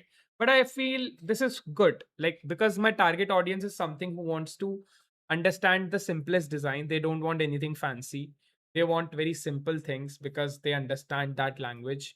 And if I just implement it nicely, the feature works nicely, I think I am succeeding because I want to keep it simple. I want to keep it very plain. I don't want to complex it with so many features.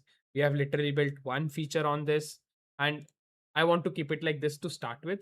If they need more features, then we can build it. But the idea over here is to them to understand, how many visitors they got, inquiries, AI credits, catalog, what is the basic rate of their jewelries and stuff, and how they can capture anything. So kept it like very simple.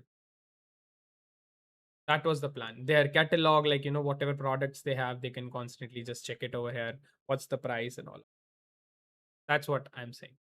So the idea is to keep it simple, but right now I want to add graphics to it, add a lot of pictures to it to make it more realistic because jewelry need that realism and all of that. So that's something we need to do, and that is where one my issue comes in, which is Claude cannot do this. Claude does not have image gen model. ChatGPT has it. So should we do this with ChatGPT? I don't have a subscription. I have a basic subscription, but that is not good enough to code and generate all of that. Or should we use Claude to generate prompts and then it generate images from ChatGPT and then put it? But I feel that will not yield good result. So that is where I am still confused about. That is my only concern, to be honest. So yeah, that's why it is on hold also, because I have not decided on it, but I want to decide. Give a try recraft now. Just give it a try. Okay, let me see craft what I am never. But I'll have to buy a subscription or something for it, right? Tasteful crafted AI image model. How much is the pricing? And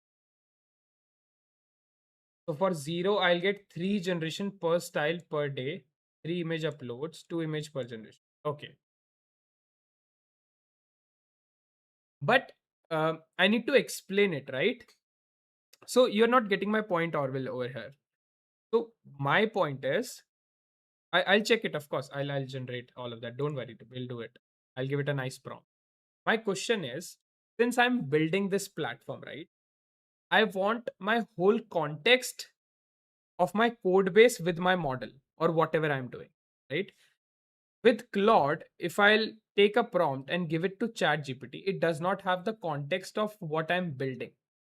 If I'll use Codex, it will have the context of what I'm building and select the pictures accordingly. With this recraft, again, I can give it a prompt and generate an image. It will generate the best image as you are suggesting, but it will not have the context of what my whole work is or my whole intention. That's where I'm coming from. That's what my concern. One thing we can do is, if they have MCP, so MCP is something I can connect, right?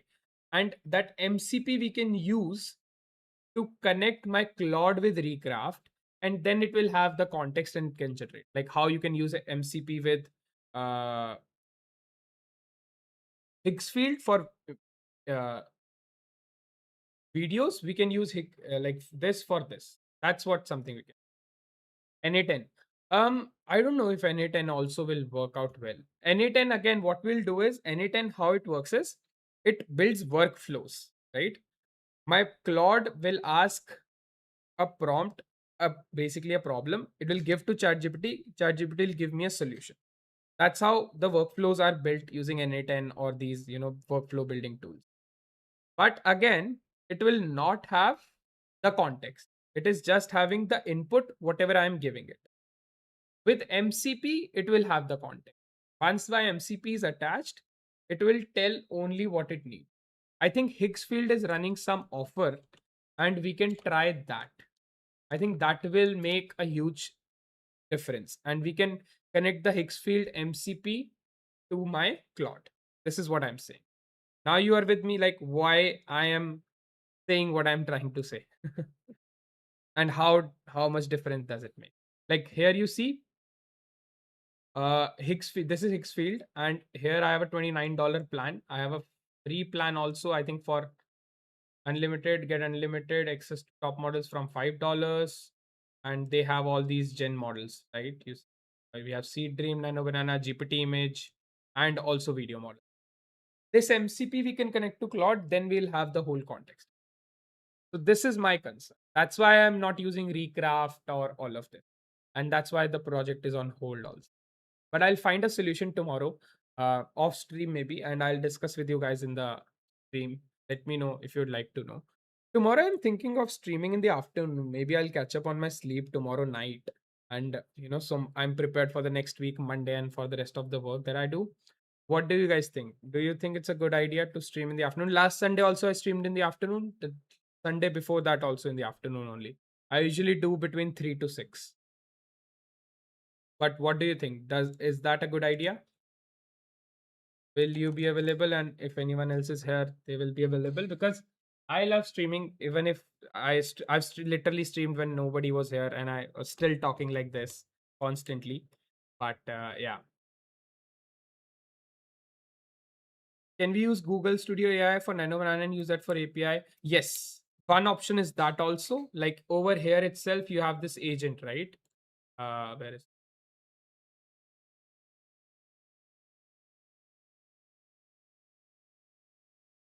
yeah, this agent, anti-gravity code widget agent, right?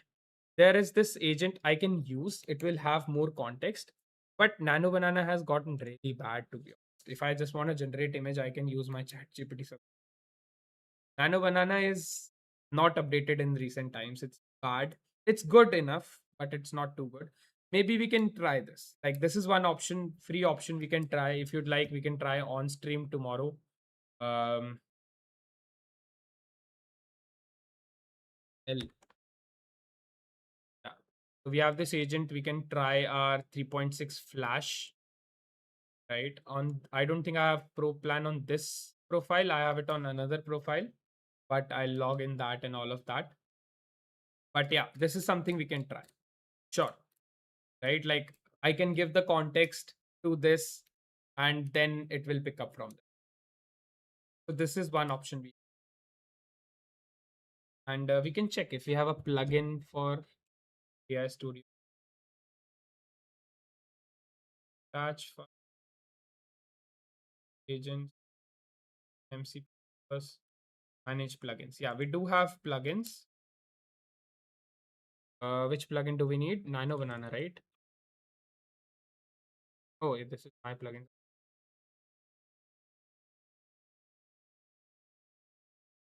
I need to give it exact link or something. I'll check it. I'll figure something out. But yeah, this is a good idea. We can start with this and then figure out if it works for us.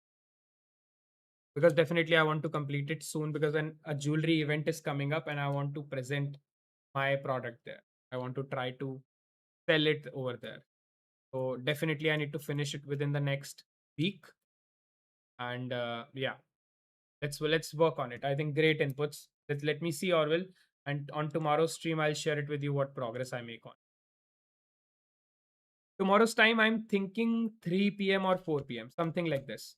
Instead of doing tomorrow night, which is Sunday, maybe I will take some rest tomorrow night, or I'll just keep it on auto mode, because streaming takes a lot of effort and everything. I love it, but it takes a lot of energy. Not effort, I would say energy, sorry. Look into it. But yeah, I'm thinking 3 p.m. or 4 p.m. in the afternoon. Does that sound good to you? Like I'll just wake up, do my workout, eat, and we'll stream.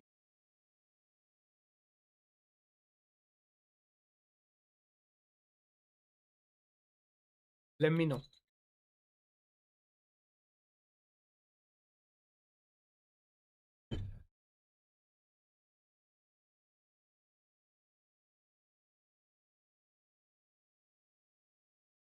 Where are we so far? It's up to you. I will join. I don't mind. Thank you, man. Thank you. I really mean. I really, really appreciate. Like if I was streaming when there was zero viewers, of course. As of now, also we have only two. One of them, I guess, is silent. But I genuinely love it, regardless of anyone watching. But if someone is watching, someone is talking, I have more things to share. I get more interesting things, kind of discuss. I'll one of the days maybe get you on Discord or maybe on Google Meet. Like you don't need to switch on your camera if you don't like, and we'll just talk out one on one as well. Maybe have this session on streams, like where on 15 minutes or half an hour we get one of the viewers get on the call and discuss with them in a better way than just chat. That will also be interesting. Yeah, so you can do that too. Yeah, sure. Why not? Absolutely. Maybe tomorrow or sometime we'll get it. We'll code together. We'll learn together. That will be even more interactive way to start building. Because right now we are a small community, so it's feasible and possible. As we'll grow, that will not be. So I would love to connect with as many people as possible at this point itself. I don't want to take risks. Sometime X opens to the worst of the worst things. OpenAI declares humanity is now in the singularity. Oh, and this is coming after the hack of Hugging Face. Uh, you guys know, right? Like recently, uh, GPT-6 probably went outside its sandbox while they were testing it, hacked into this Hugging Face database, and fetched the detail it required. Like, how crazy is that? They do the sandbox testing in such a safe environment. I think it's a marketing strategy, but yeah, like it's scary. I like if you ask me, I feel it's still a marketing strategy. They just wanted to kind of tell people how smart this will be and why guardrails are so important. But yeah, scary thing, crazy man. Yeah, absolutely crazy. Tibo is coming back with we have reset usage limits for all codecs as GPT work user. Nice. Anthropic is not doing this, and they are doing this. Network breach, maybe. Yeah, that's the surprising part, right? They do not provide it any network. Like that's what they were saying. They do not provide them internet or something. It's a in sandbox testing. Like within the network is within the box. Like the whole model is within the machine, and that's how they test it. It should not go beyond its limits. That's the whole point, but it did. That's what the crazy is. I just hope tomorrow, no, not tomorrow, because I still have good limits. Day after on Monday, Anthropic announce a reset. I'll be the happiest because by Monday we'll have this by I'm guessing 60-70%. I know I'll code the whole day tomorrow and it will go 60%. And this will like this is fine. So this will go 60%. And if they'll reset it on Monday, I'll again be zero till Friday and I'll be the happiest. And next week will be great coding week. He has a jailbreak that works on every model AI, all of them, all this at the same time. His name is Linny the Liberator. 40 the jailbreak was so serious that you're going okay. Okay. So he's a security researcher who can jailbreak every major AI model. His own words, the last thing I want to see is more model bans. Overcorrection does not serve the mission. What exactly happened in jailbreak? Bypassing software restriction or device or artificial intelligence, the terms apply to removing Apple system limitation to gain root access, all of that. Jailbreaking of, I want to run AI jailbreaking. circumventing ethical and operational safety parameters built into large language models, prompt injection, complex hypothetical role play scenarios, adversarial string inputs. Okay, so basically, jailbreaking is in AI models. I'm particularly talking is basically when they are able to do prompt injections on the model to get a lot to go beyond the limits of the model, right? Then doing some things which are beyond their safeguards, like cyber security, biology, and all of that, can give it hypothetical role play scenarios and adversarial string inputs. Okay, let's explain this in simpler language. Explain me this in simpler language. Have you gained knowledge from hackathon?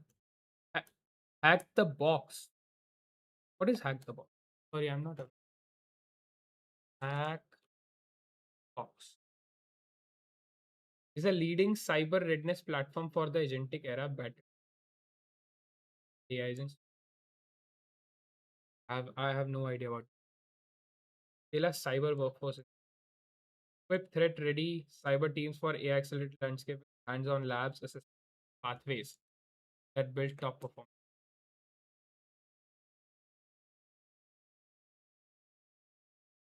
Validate readiness.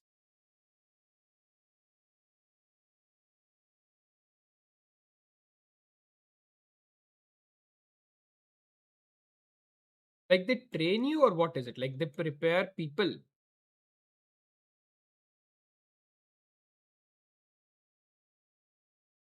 They have academy and stuff. They basically prepare you. Interesting. I think every company will need one, so that's why they started this probably. Uh, Threat ready cyber teams for AI accelerated landscape with hands on labs assessment pathways. Yeah, not at first. They used to provide VUL machine. What is VUL? Virtual machines. Okay. Now they launched academy. Yeah, yeah. Because the money is in teaching, right? So they launched this academy to basically make people ready for AI era for these all these attacks and stuff. Nice. Like it's like ethical hacking with AI. Good to know. Good to know. People use clever wording or role play games to make the AI forget its history. They hide bad commands inside normal looking. The AI might give out dangerous info like how to hack a computer. It could accidentally reveal private data it was supposed to keep. Oh, that's what they are doing. Like for example, if I'll ask how to hack someone's Wi-Fi, if I'll put it, AI won't give me. But if I'll jailbreak it, it will give me because I have surpassed all its guardrails. So it's very important that AI jailbreak should not happen because then there is no limit to it. Because AI has information about everything. They have kept these guardrails for a reason, like so that I do not use it for any bad. Now, if I'll Google search it, how to hack a Wi-Fi, it will still give me links and everything, which will probably not work. But AI will give me a step guide, which will work. So it's very important that nobody should be able to trick AI, sneak past those guards, and get the wrong information. Because wrong information, even in the right hands, can be a catastrophe, and in the wrong hands, it's a blunder. Vulnerable machines. Oh, okay. Well, like what are these vulnerable machines? That all prompt engine. Yeah. Like vulnerable machines, how is it? Like basically, do you know I use Claude to make a thinking data set. Man, you are throwing me on terms which I am personally I've never heard, but I'm genuinely very curious about all of this. I use Claude to make a thinking data set. What is a thinking data set? Guys, you will never find a community this great, even with one person. Create a thinking data set. Leverage real world data, efficient pipelines for business insight. We integrate robust data workflows, streamline a multi stage AI.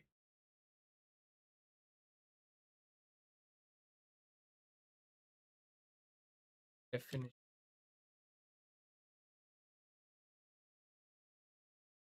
a specialized collection of training data for artificial that explicitly maps out step-by-step cognitive process, intermediate reflections, and logical deductions before arriving at a final answer. Core components: a prompt, the initial user query, reasoning traces, explicit step-by-step logic, self-correction, planning and alternative paths, and output. Oh, okay. So it has like everything. Means reasoning data set, like why I did or why I should, so Claude will think. Okay, yeah, I got it, got it. Basically, your training data set, you're making more or less a training data set, more like a supervised learning data set. You have your input, you have why, and you have the output. So it can map it easily and learn from it, right? Like it's more like a supervised learning for Gamma 4. Oh, yeah, you remember that we'll do this, or will we have these projects at hand? That's why we are unable to work on that Gamma 4. But I think together we will work on it on stream and we'll build something. But great work.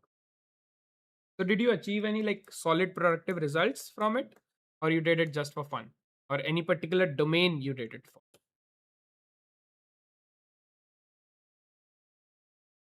So, guys, whoever does not know, a thinking data set basically is a combination of your input, your reasoning, and your output.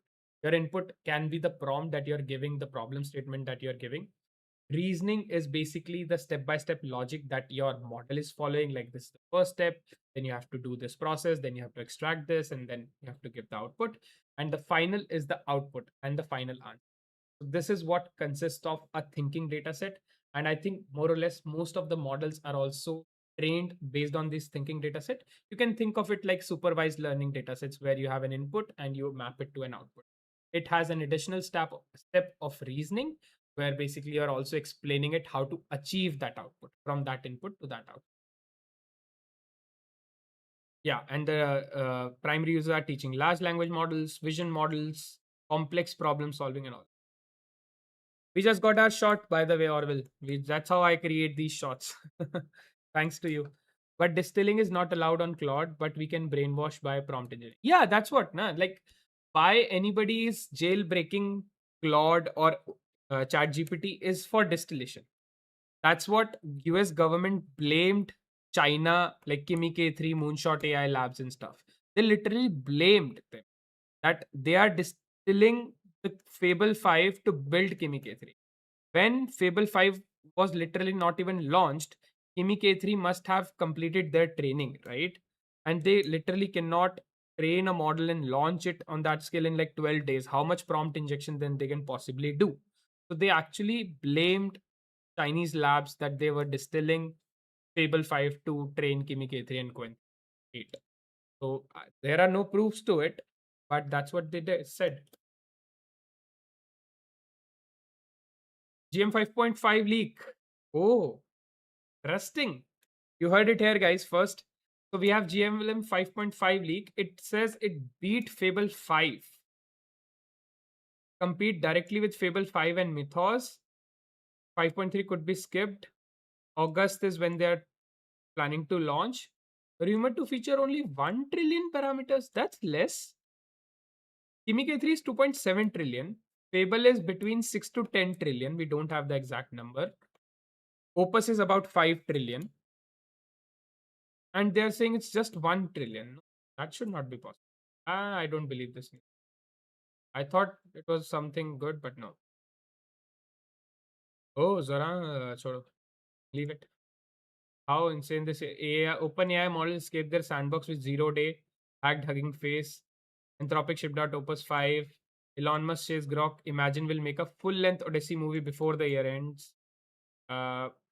Is warning China's free model getting dumped to crash US AI margins. Same play as Steel and Solar. Committed $5 billion AI for. Wow. This is the week of AI in a nutshell, guys. This week, basically, OpenAI escaped ChatGPT 6, escaped the sandbox, and hacked Hugging Face. Anthropic shipped Opus 5, which is the frontier level intelligence at half the price of Fable. Elon Musk actually said that Grok Imagine will build Odyssey like movies by before the year ends. And of course, China's free AI models are only free and their weights are being distributed so that they can reduce how much world is dependent on AI frontier labs like OpenAI and Anthropic.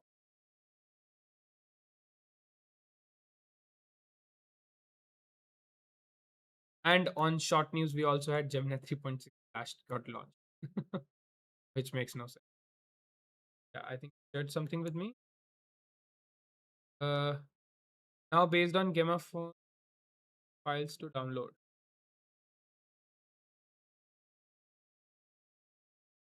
This client authorized testing. Pull this. Okay, this is their input prompt, right? And they're defining the role, all of that. So this is how you have built the data set. Oh, nice, nice, nice. Good, yeah, good. That's some meaningful work that you have done right there with open tools. Tanisha is confused what to do in life. Can you guide, please? Hi, Tanish. First of all, I'm sorry. I hope you just. When did you send this message? I'm really sorry I missed it earlier. Um, can you please tell me a little bit more about your current situation, what you do currently, uh, which domain you are in? Because this is a very, very broad question. I will not be able to answer it unless I know specifics. And please, whatever I'll tell you, don't take it as an advice directly. This is just my experience that I'll be sharing with you, my learnings that I'll be sharing with you. It's not advice to follow or anything. Think from your own perspective, talk to your teachers, mentors, parents, family, and then decide what you do. I can only make you feel good about where you are and what you should do. It will just be my experience that I'll share. But for that, I need to know a little bit more about you, like what you currently do and at what stage of life you are at.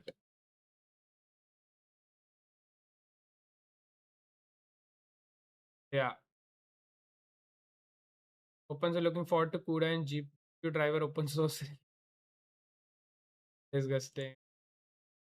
Is Claude Opus? Yes, it is. It is, guys. How far are we, guys? Full DB suit is run, agent loop fired, and this is cool. I think I'll keep it running. I'll not stop it. We'll be just ending the stream shortly. I think I'm just waiting for Tanish to reply if he does. Just drop it's 40x cheaper than GPT 5.5 Pro, 1.6 trillion parameters trained on limited GPU, still match the top labs. I built 4 apps with it. Yeah, Orville, I will suggest you to try DeepSeek V4. I don't know how you will get hands-on of it for free or as an open source model, but definitely try this. Try to find something around it. I want to play more with DeepSeek 4 than Gamma or anything because this will give us better idea around intelligence. Just try. It's very cheap also. But if you can find something for free or if you can find their weight somewhere deployed, that will be amazing. We'll also try Gamma because I want to build some small tools with it. But DeepSeek V4 is something we can give it a shot. What do you think? Okay, Tanish says, I'm a lawyer from tier 3 city. Law is struggling to find a foot to earn. Should I switch to tech? First of all, Tanish, I'm genuinely very sorry to hear that, bro. My condolences. I am very, very sorry. I hope you are doing better. Your father is at a good place. Everything is okay. Now, coming to the main thing, you're a lawyer from tier 3 city and you're thinking about switching to tech. So, my suggestion to you would be if you are good at law and if you have the knowledge of legal perspective, learn how you can make the process better with AI. Right from drafting, like I'll just throw some terms which I am aware of: the drafting, the research, the what do you call it, like analyzing the contract and all of that, reading it, all of that. If you can do all of this in a smarter way than someone who is a lawyer from tier 1 city or from good college, and you can outperform them with using AI, right? Using AI, you can do that. Then you don't need to switch your domain. You just need to become better and better. I think there are ample of opportunities even in the legal domain, legal space. I work with clients like, who are in legal space, and they are saying this to me on point. Like, I literally posted a reel as well on this. It's a like a lawyer, 25 years of experience. She personally said this to me, that they are only hiring people who can use AI to make their work fast, who can use AI to research, who can use AI to draft, who can use AI to annotate, and whatever, the things that you guys do basically. I'm not. So if you can do that, you can literally beat most of the people today. People are not using AI smartly. Learn to use AI smartly. You don't need to switch to tech unless you don't love law or legal perspective. Well, then you can explore different domains. Tech is lucrative. I don't know. There are so many things that are lucrative. You can decide yourself. But yeah, I would suggest start learning. Start learning how you can use AI, integrate AI in your. It's called AI first thinking. There is this concept called AI first thinking, that whatever work you have, start to think from AI first, and then you get into your use your own brain, your own intelligence to improve it. So you start with AI and then you improve. That's what is called AI first thinking, and that's what I have, or I do basically. I give my task to AI, then I keep on improving it as I go ahead. Right? So that would be my suggestion. Thank you. Where to start from? So you can start with literally ChatGPT, right? You can start with free plan of ChatGPT. If you have a Geo number, you can get Google subscription for free for a year, pro subscription. You can start with Gemini also. You can start with GPT also. Uh, Whatever you prefer. If you want, if you can spend bit of money, then you can go with ChatGPT. If you don't want to spend money, go with Google Pro. With Geo number, you get a free 1 year subscription. And on Google, just simply write your condition that I am a lawyer, I have just graduated, or whatever your current state is. I want to use AI in my day to day task. List down all the tasks that a lawyer does. Then tell me in each of those tasks how AI can be implemented. This is all you need to ask it. And from then, it's up to you how you prompt it further and further, how you follow prompt it, and you will get to learn everything. It will teach you how to do better research. It will teach you how to do better drafting. It will teach you how to review the documents properly. It will teach you about different laws. It will teach you about different tools. You can ask it what are the existing tools in the world, and how can I learn those tools, what those tools do, and how you can build your own tool, something like this later in the stage. But this is where you can start. Facing issues with maybe your siblings too. I'm sorry, man. I'm genuinely sorry to hear this. I wish you nothing but the best. You have my best of the wishes. You are going through a hardship period in your life, but there is always light at the end of the tunnel, as they say. I am sure if you have the right mindset, if you have the right intention to work, you will do very, very good. Very good in your life. I wish you nothing but the best. This community wishes nothing but the best. And yeah, I think you will kill it. Just keep at it. Just work. Just focus on the right things. Be dedicated, be disciplined. Trust me, discipline can change your life. It did for me, it will do for you as well. Discipline is the only thing that will change your complete life. If you ever need any help, I'll always be there. You can join me on streams, X, Discord, anywhere. Any doubts you may have, I would love to help. Orville, I'll just get back to you on this. Struggling to. I No, man, it's all life will always be struggling. Never give up. Make this your life motto. Okay, never give up. This is the life motto you need. That's it. Never give up. Be disciplined. Keep doing. Day 1, day 2, day 3, day 100, day 200, day 400. One day you'll get that success. Trust me on this. I have been doing this for 12 days. I literally have right now 5 people watching, and I'm super happy about it. I'm talking to you. I'm talking to Orville over here. There are a few more people watching, and I'm genuinely happy about it. I tried in judiciary, missed by 0.25. That broke me. Thank you. Um, I have a similar example myself. I was a JE aspirant. I did not got into IIT or NIT. I did a lot of hard work. It broke me as well. But see, today I am running a company.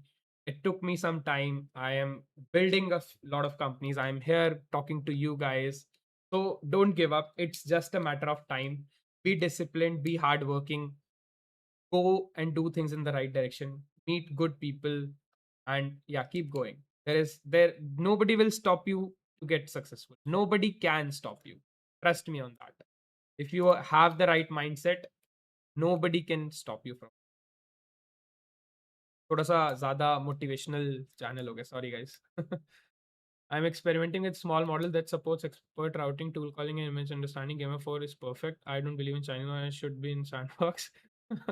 I don't trust the guys from China. I'm biased with the we can't play. Yeah, yeah. No, fair, fair. Or well, I'm skeptical too. In fact, when it came to switch to Kimi K3, right? Like last week, Kimi K3 beat Fable 5, and the usage limits were 4x of Fable, right? So even I was thinking about whether I should switch or not, and I was skeptical because of this reason. Like, you really cannot trust Chinese models completely as of now. In fact, I checked it, and you cannot even opt out of training. Like, for example, on Claude, I have actually opted out that they cannot train their model on my data. They can infer, of course, but they cannot train their model on my data. In Kimi K3, that's not even an option. They will train on your data regardless, and that was crazy to me, and that's why I was like, okay, let me hold on, even though I'm not doing anything wrong and I'm just working, and I don't know even these ideas anybody wants to build in moonshot or whatever. But it just takes away a little bit of trust between you and the organization, and that's what happened. And I thought, I don't want to do it. So yeah, Gamma 3, let's explore Gamma 4. Let's explore Gamma 4. I want you to explore as much as possible in your free time when you think you have time to learn and more. Keep teaching me about it. Keep teaching all of us about it. And if tomorrow we get on a call in the on Google Meet or something, I want you to explain me step by step how and what we can do with Gamma 4. I want actual real life application. Is that a done deal? Will you be able to do it? I know it's a very small span of time. You need more time, let me know. But if you can do it, let me know. I want to know how we can use Gamma 4 in real world applications, be it in healthcare, finance, social media, or whatever it is. Cool. Really appreciate about more success. All the way back to you, man. Just keep going. I am rooting for you. I'll till the time I'll be streaming. You can come here anytime. Let me know what your update is. In fact, come every single day or whenever I'll stream. I don't stream every day, but I try to stream as much as possible. Come every time. Tell us what progress you have made. We would love to, listen to you. We'd love to hear it from you. And I wish you nothing but the success. Keep going. All the very best. Can we start after 15th August? Yeah, sure. Why not? No worries. Anyways, I also don't have a lot of time to look into it. But now since you have kind of pinched me on it, I will be doing some research around Gamma 4. And I'll also keep you posted, and we'll start after 15th August. No worries. If you are doing 100 datasets, you can just paste the document one, then edit the next dataset. I hope you know how I'm generating dot overflow. Oh, you can just paste the document and then edit the prompt for the next. Okay, nice. That's a good strategy. That's a good strat. That's a good strat. That must be saving you a lot of time and energy to find all these data sets and stuff. That makes a lot of sense. Good one, yeah. We just need to find it very uh, proper for a particular thing, right? Like as I'm saying, we need to find it for different domains. So if we can do that, then it has a lot of potential. Cool, guys. With that, I think we are touching 4 hours. Oh, damn. Yeah, literally. We are 3 hours, 59 minutes, and 15 seconds in. All right. Now I think I'm tired also. I'll just maybe go to sleep or just chill for a bit. While, of course, this run, I don't want to stop it before this is done. But yeah, thanks to each and every one of you who joined today. I think we got more people today in on our channel, which I am genuinely thankful to one of you. I really enjoy doing this. I am building in public just for a single thing, so I can learn how to market things better, learn how to distribute things better. That's the intention. I am being very upfront from day one. Try to keep, try to bring as much transparency as possible to the whole process. You will see the progress here every single time I'll come live. I want to do this so that you guys get motivated and you also start doing something of your own. I love helping you guys in every way possible. Any doubts, anything you may have, feel free to drop it in the comments anywhere. And I am genuinely happy I am able to help you guys in any way. Right? So thank you so much for joining in, tuning in over here. Orville says yesterday your subs were 129. So yeah, we are growing slowly, steadily. We are growing. Uh, just 25 days back, we were at 2 subscribers, and now we are at 129 subscribers. So it's definitely good. Tomorrow, I am planning to stream in the afternoon, which will be around 3 to 4 p.m. IST. So if anyone wants to join Indian Standard Time, I'm talking. I don't know even if anyone right now here is outside India. So 3 p.m. IST in the afternoon, I'm planning to start the stream. Let's see what happens. We'll do short stream tomorrow. It's Sunday, so I look forward to have you guys over here. But thank you so much, Tanesh, Orville over here, and everyone else as well who is watching. Thank you again. And with that, bye bye. I'll see you super soon.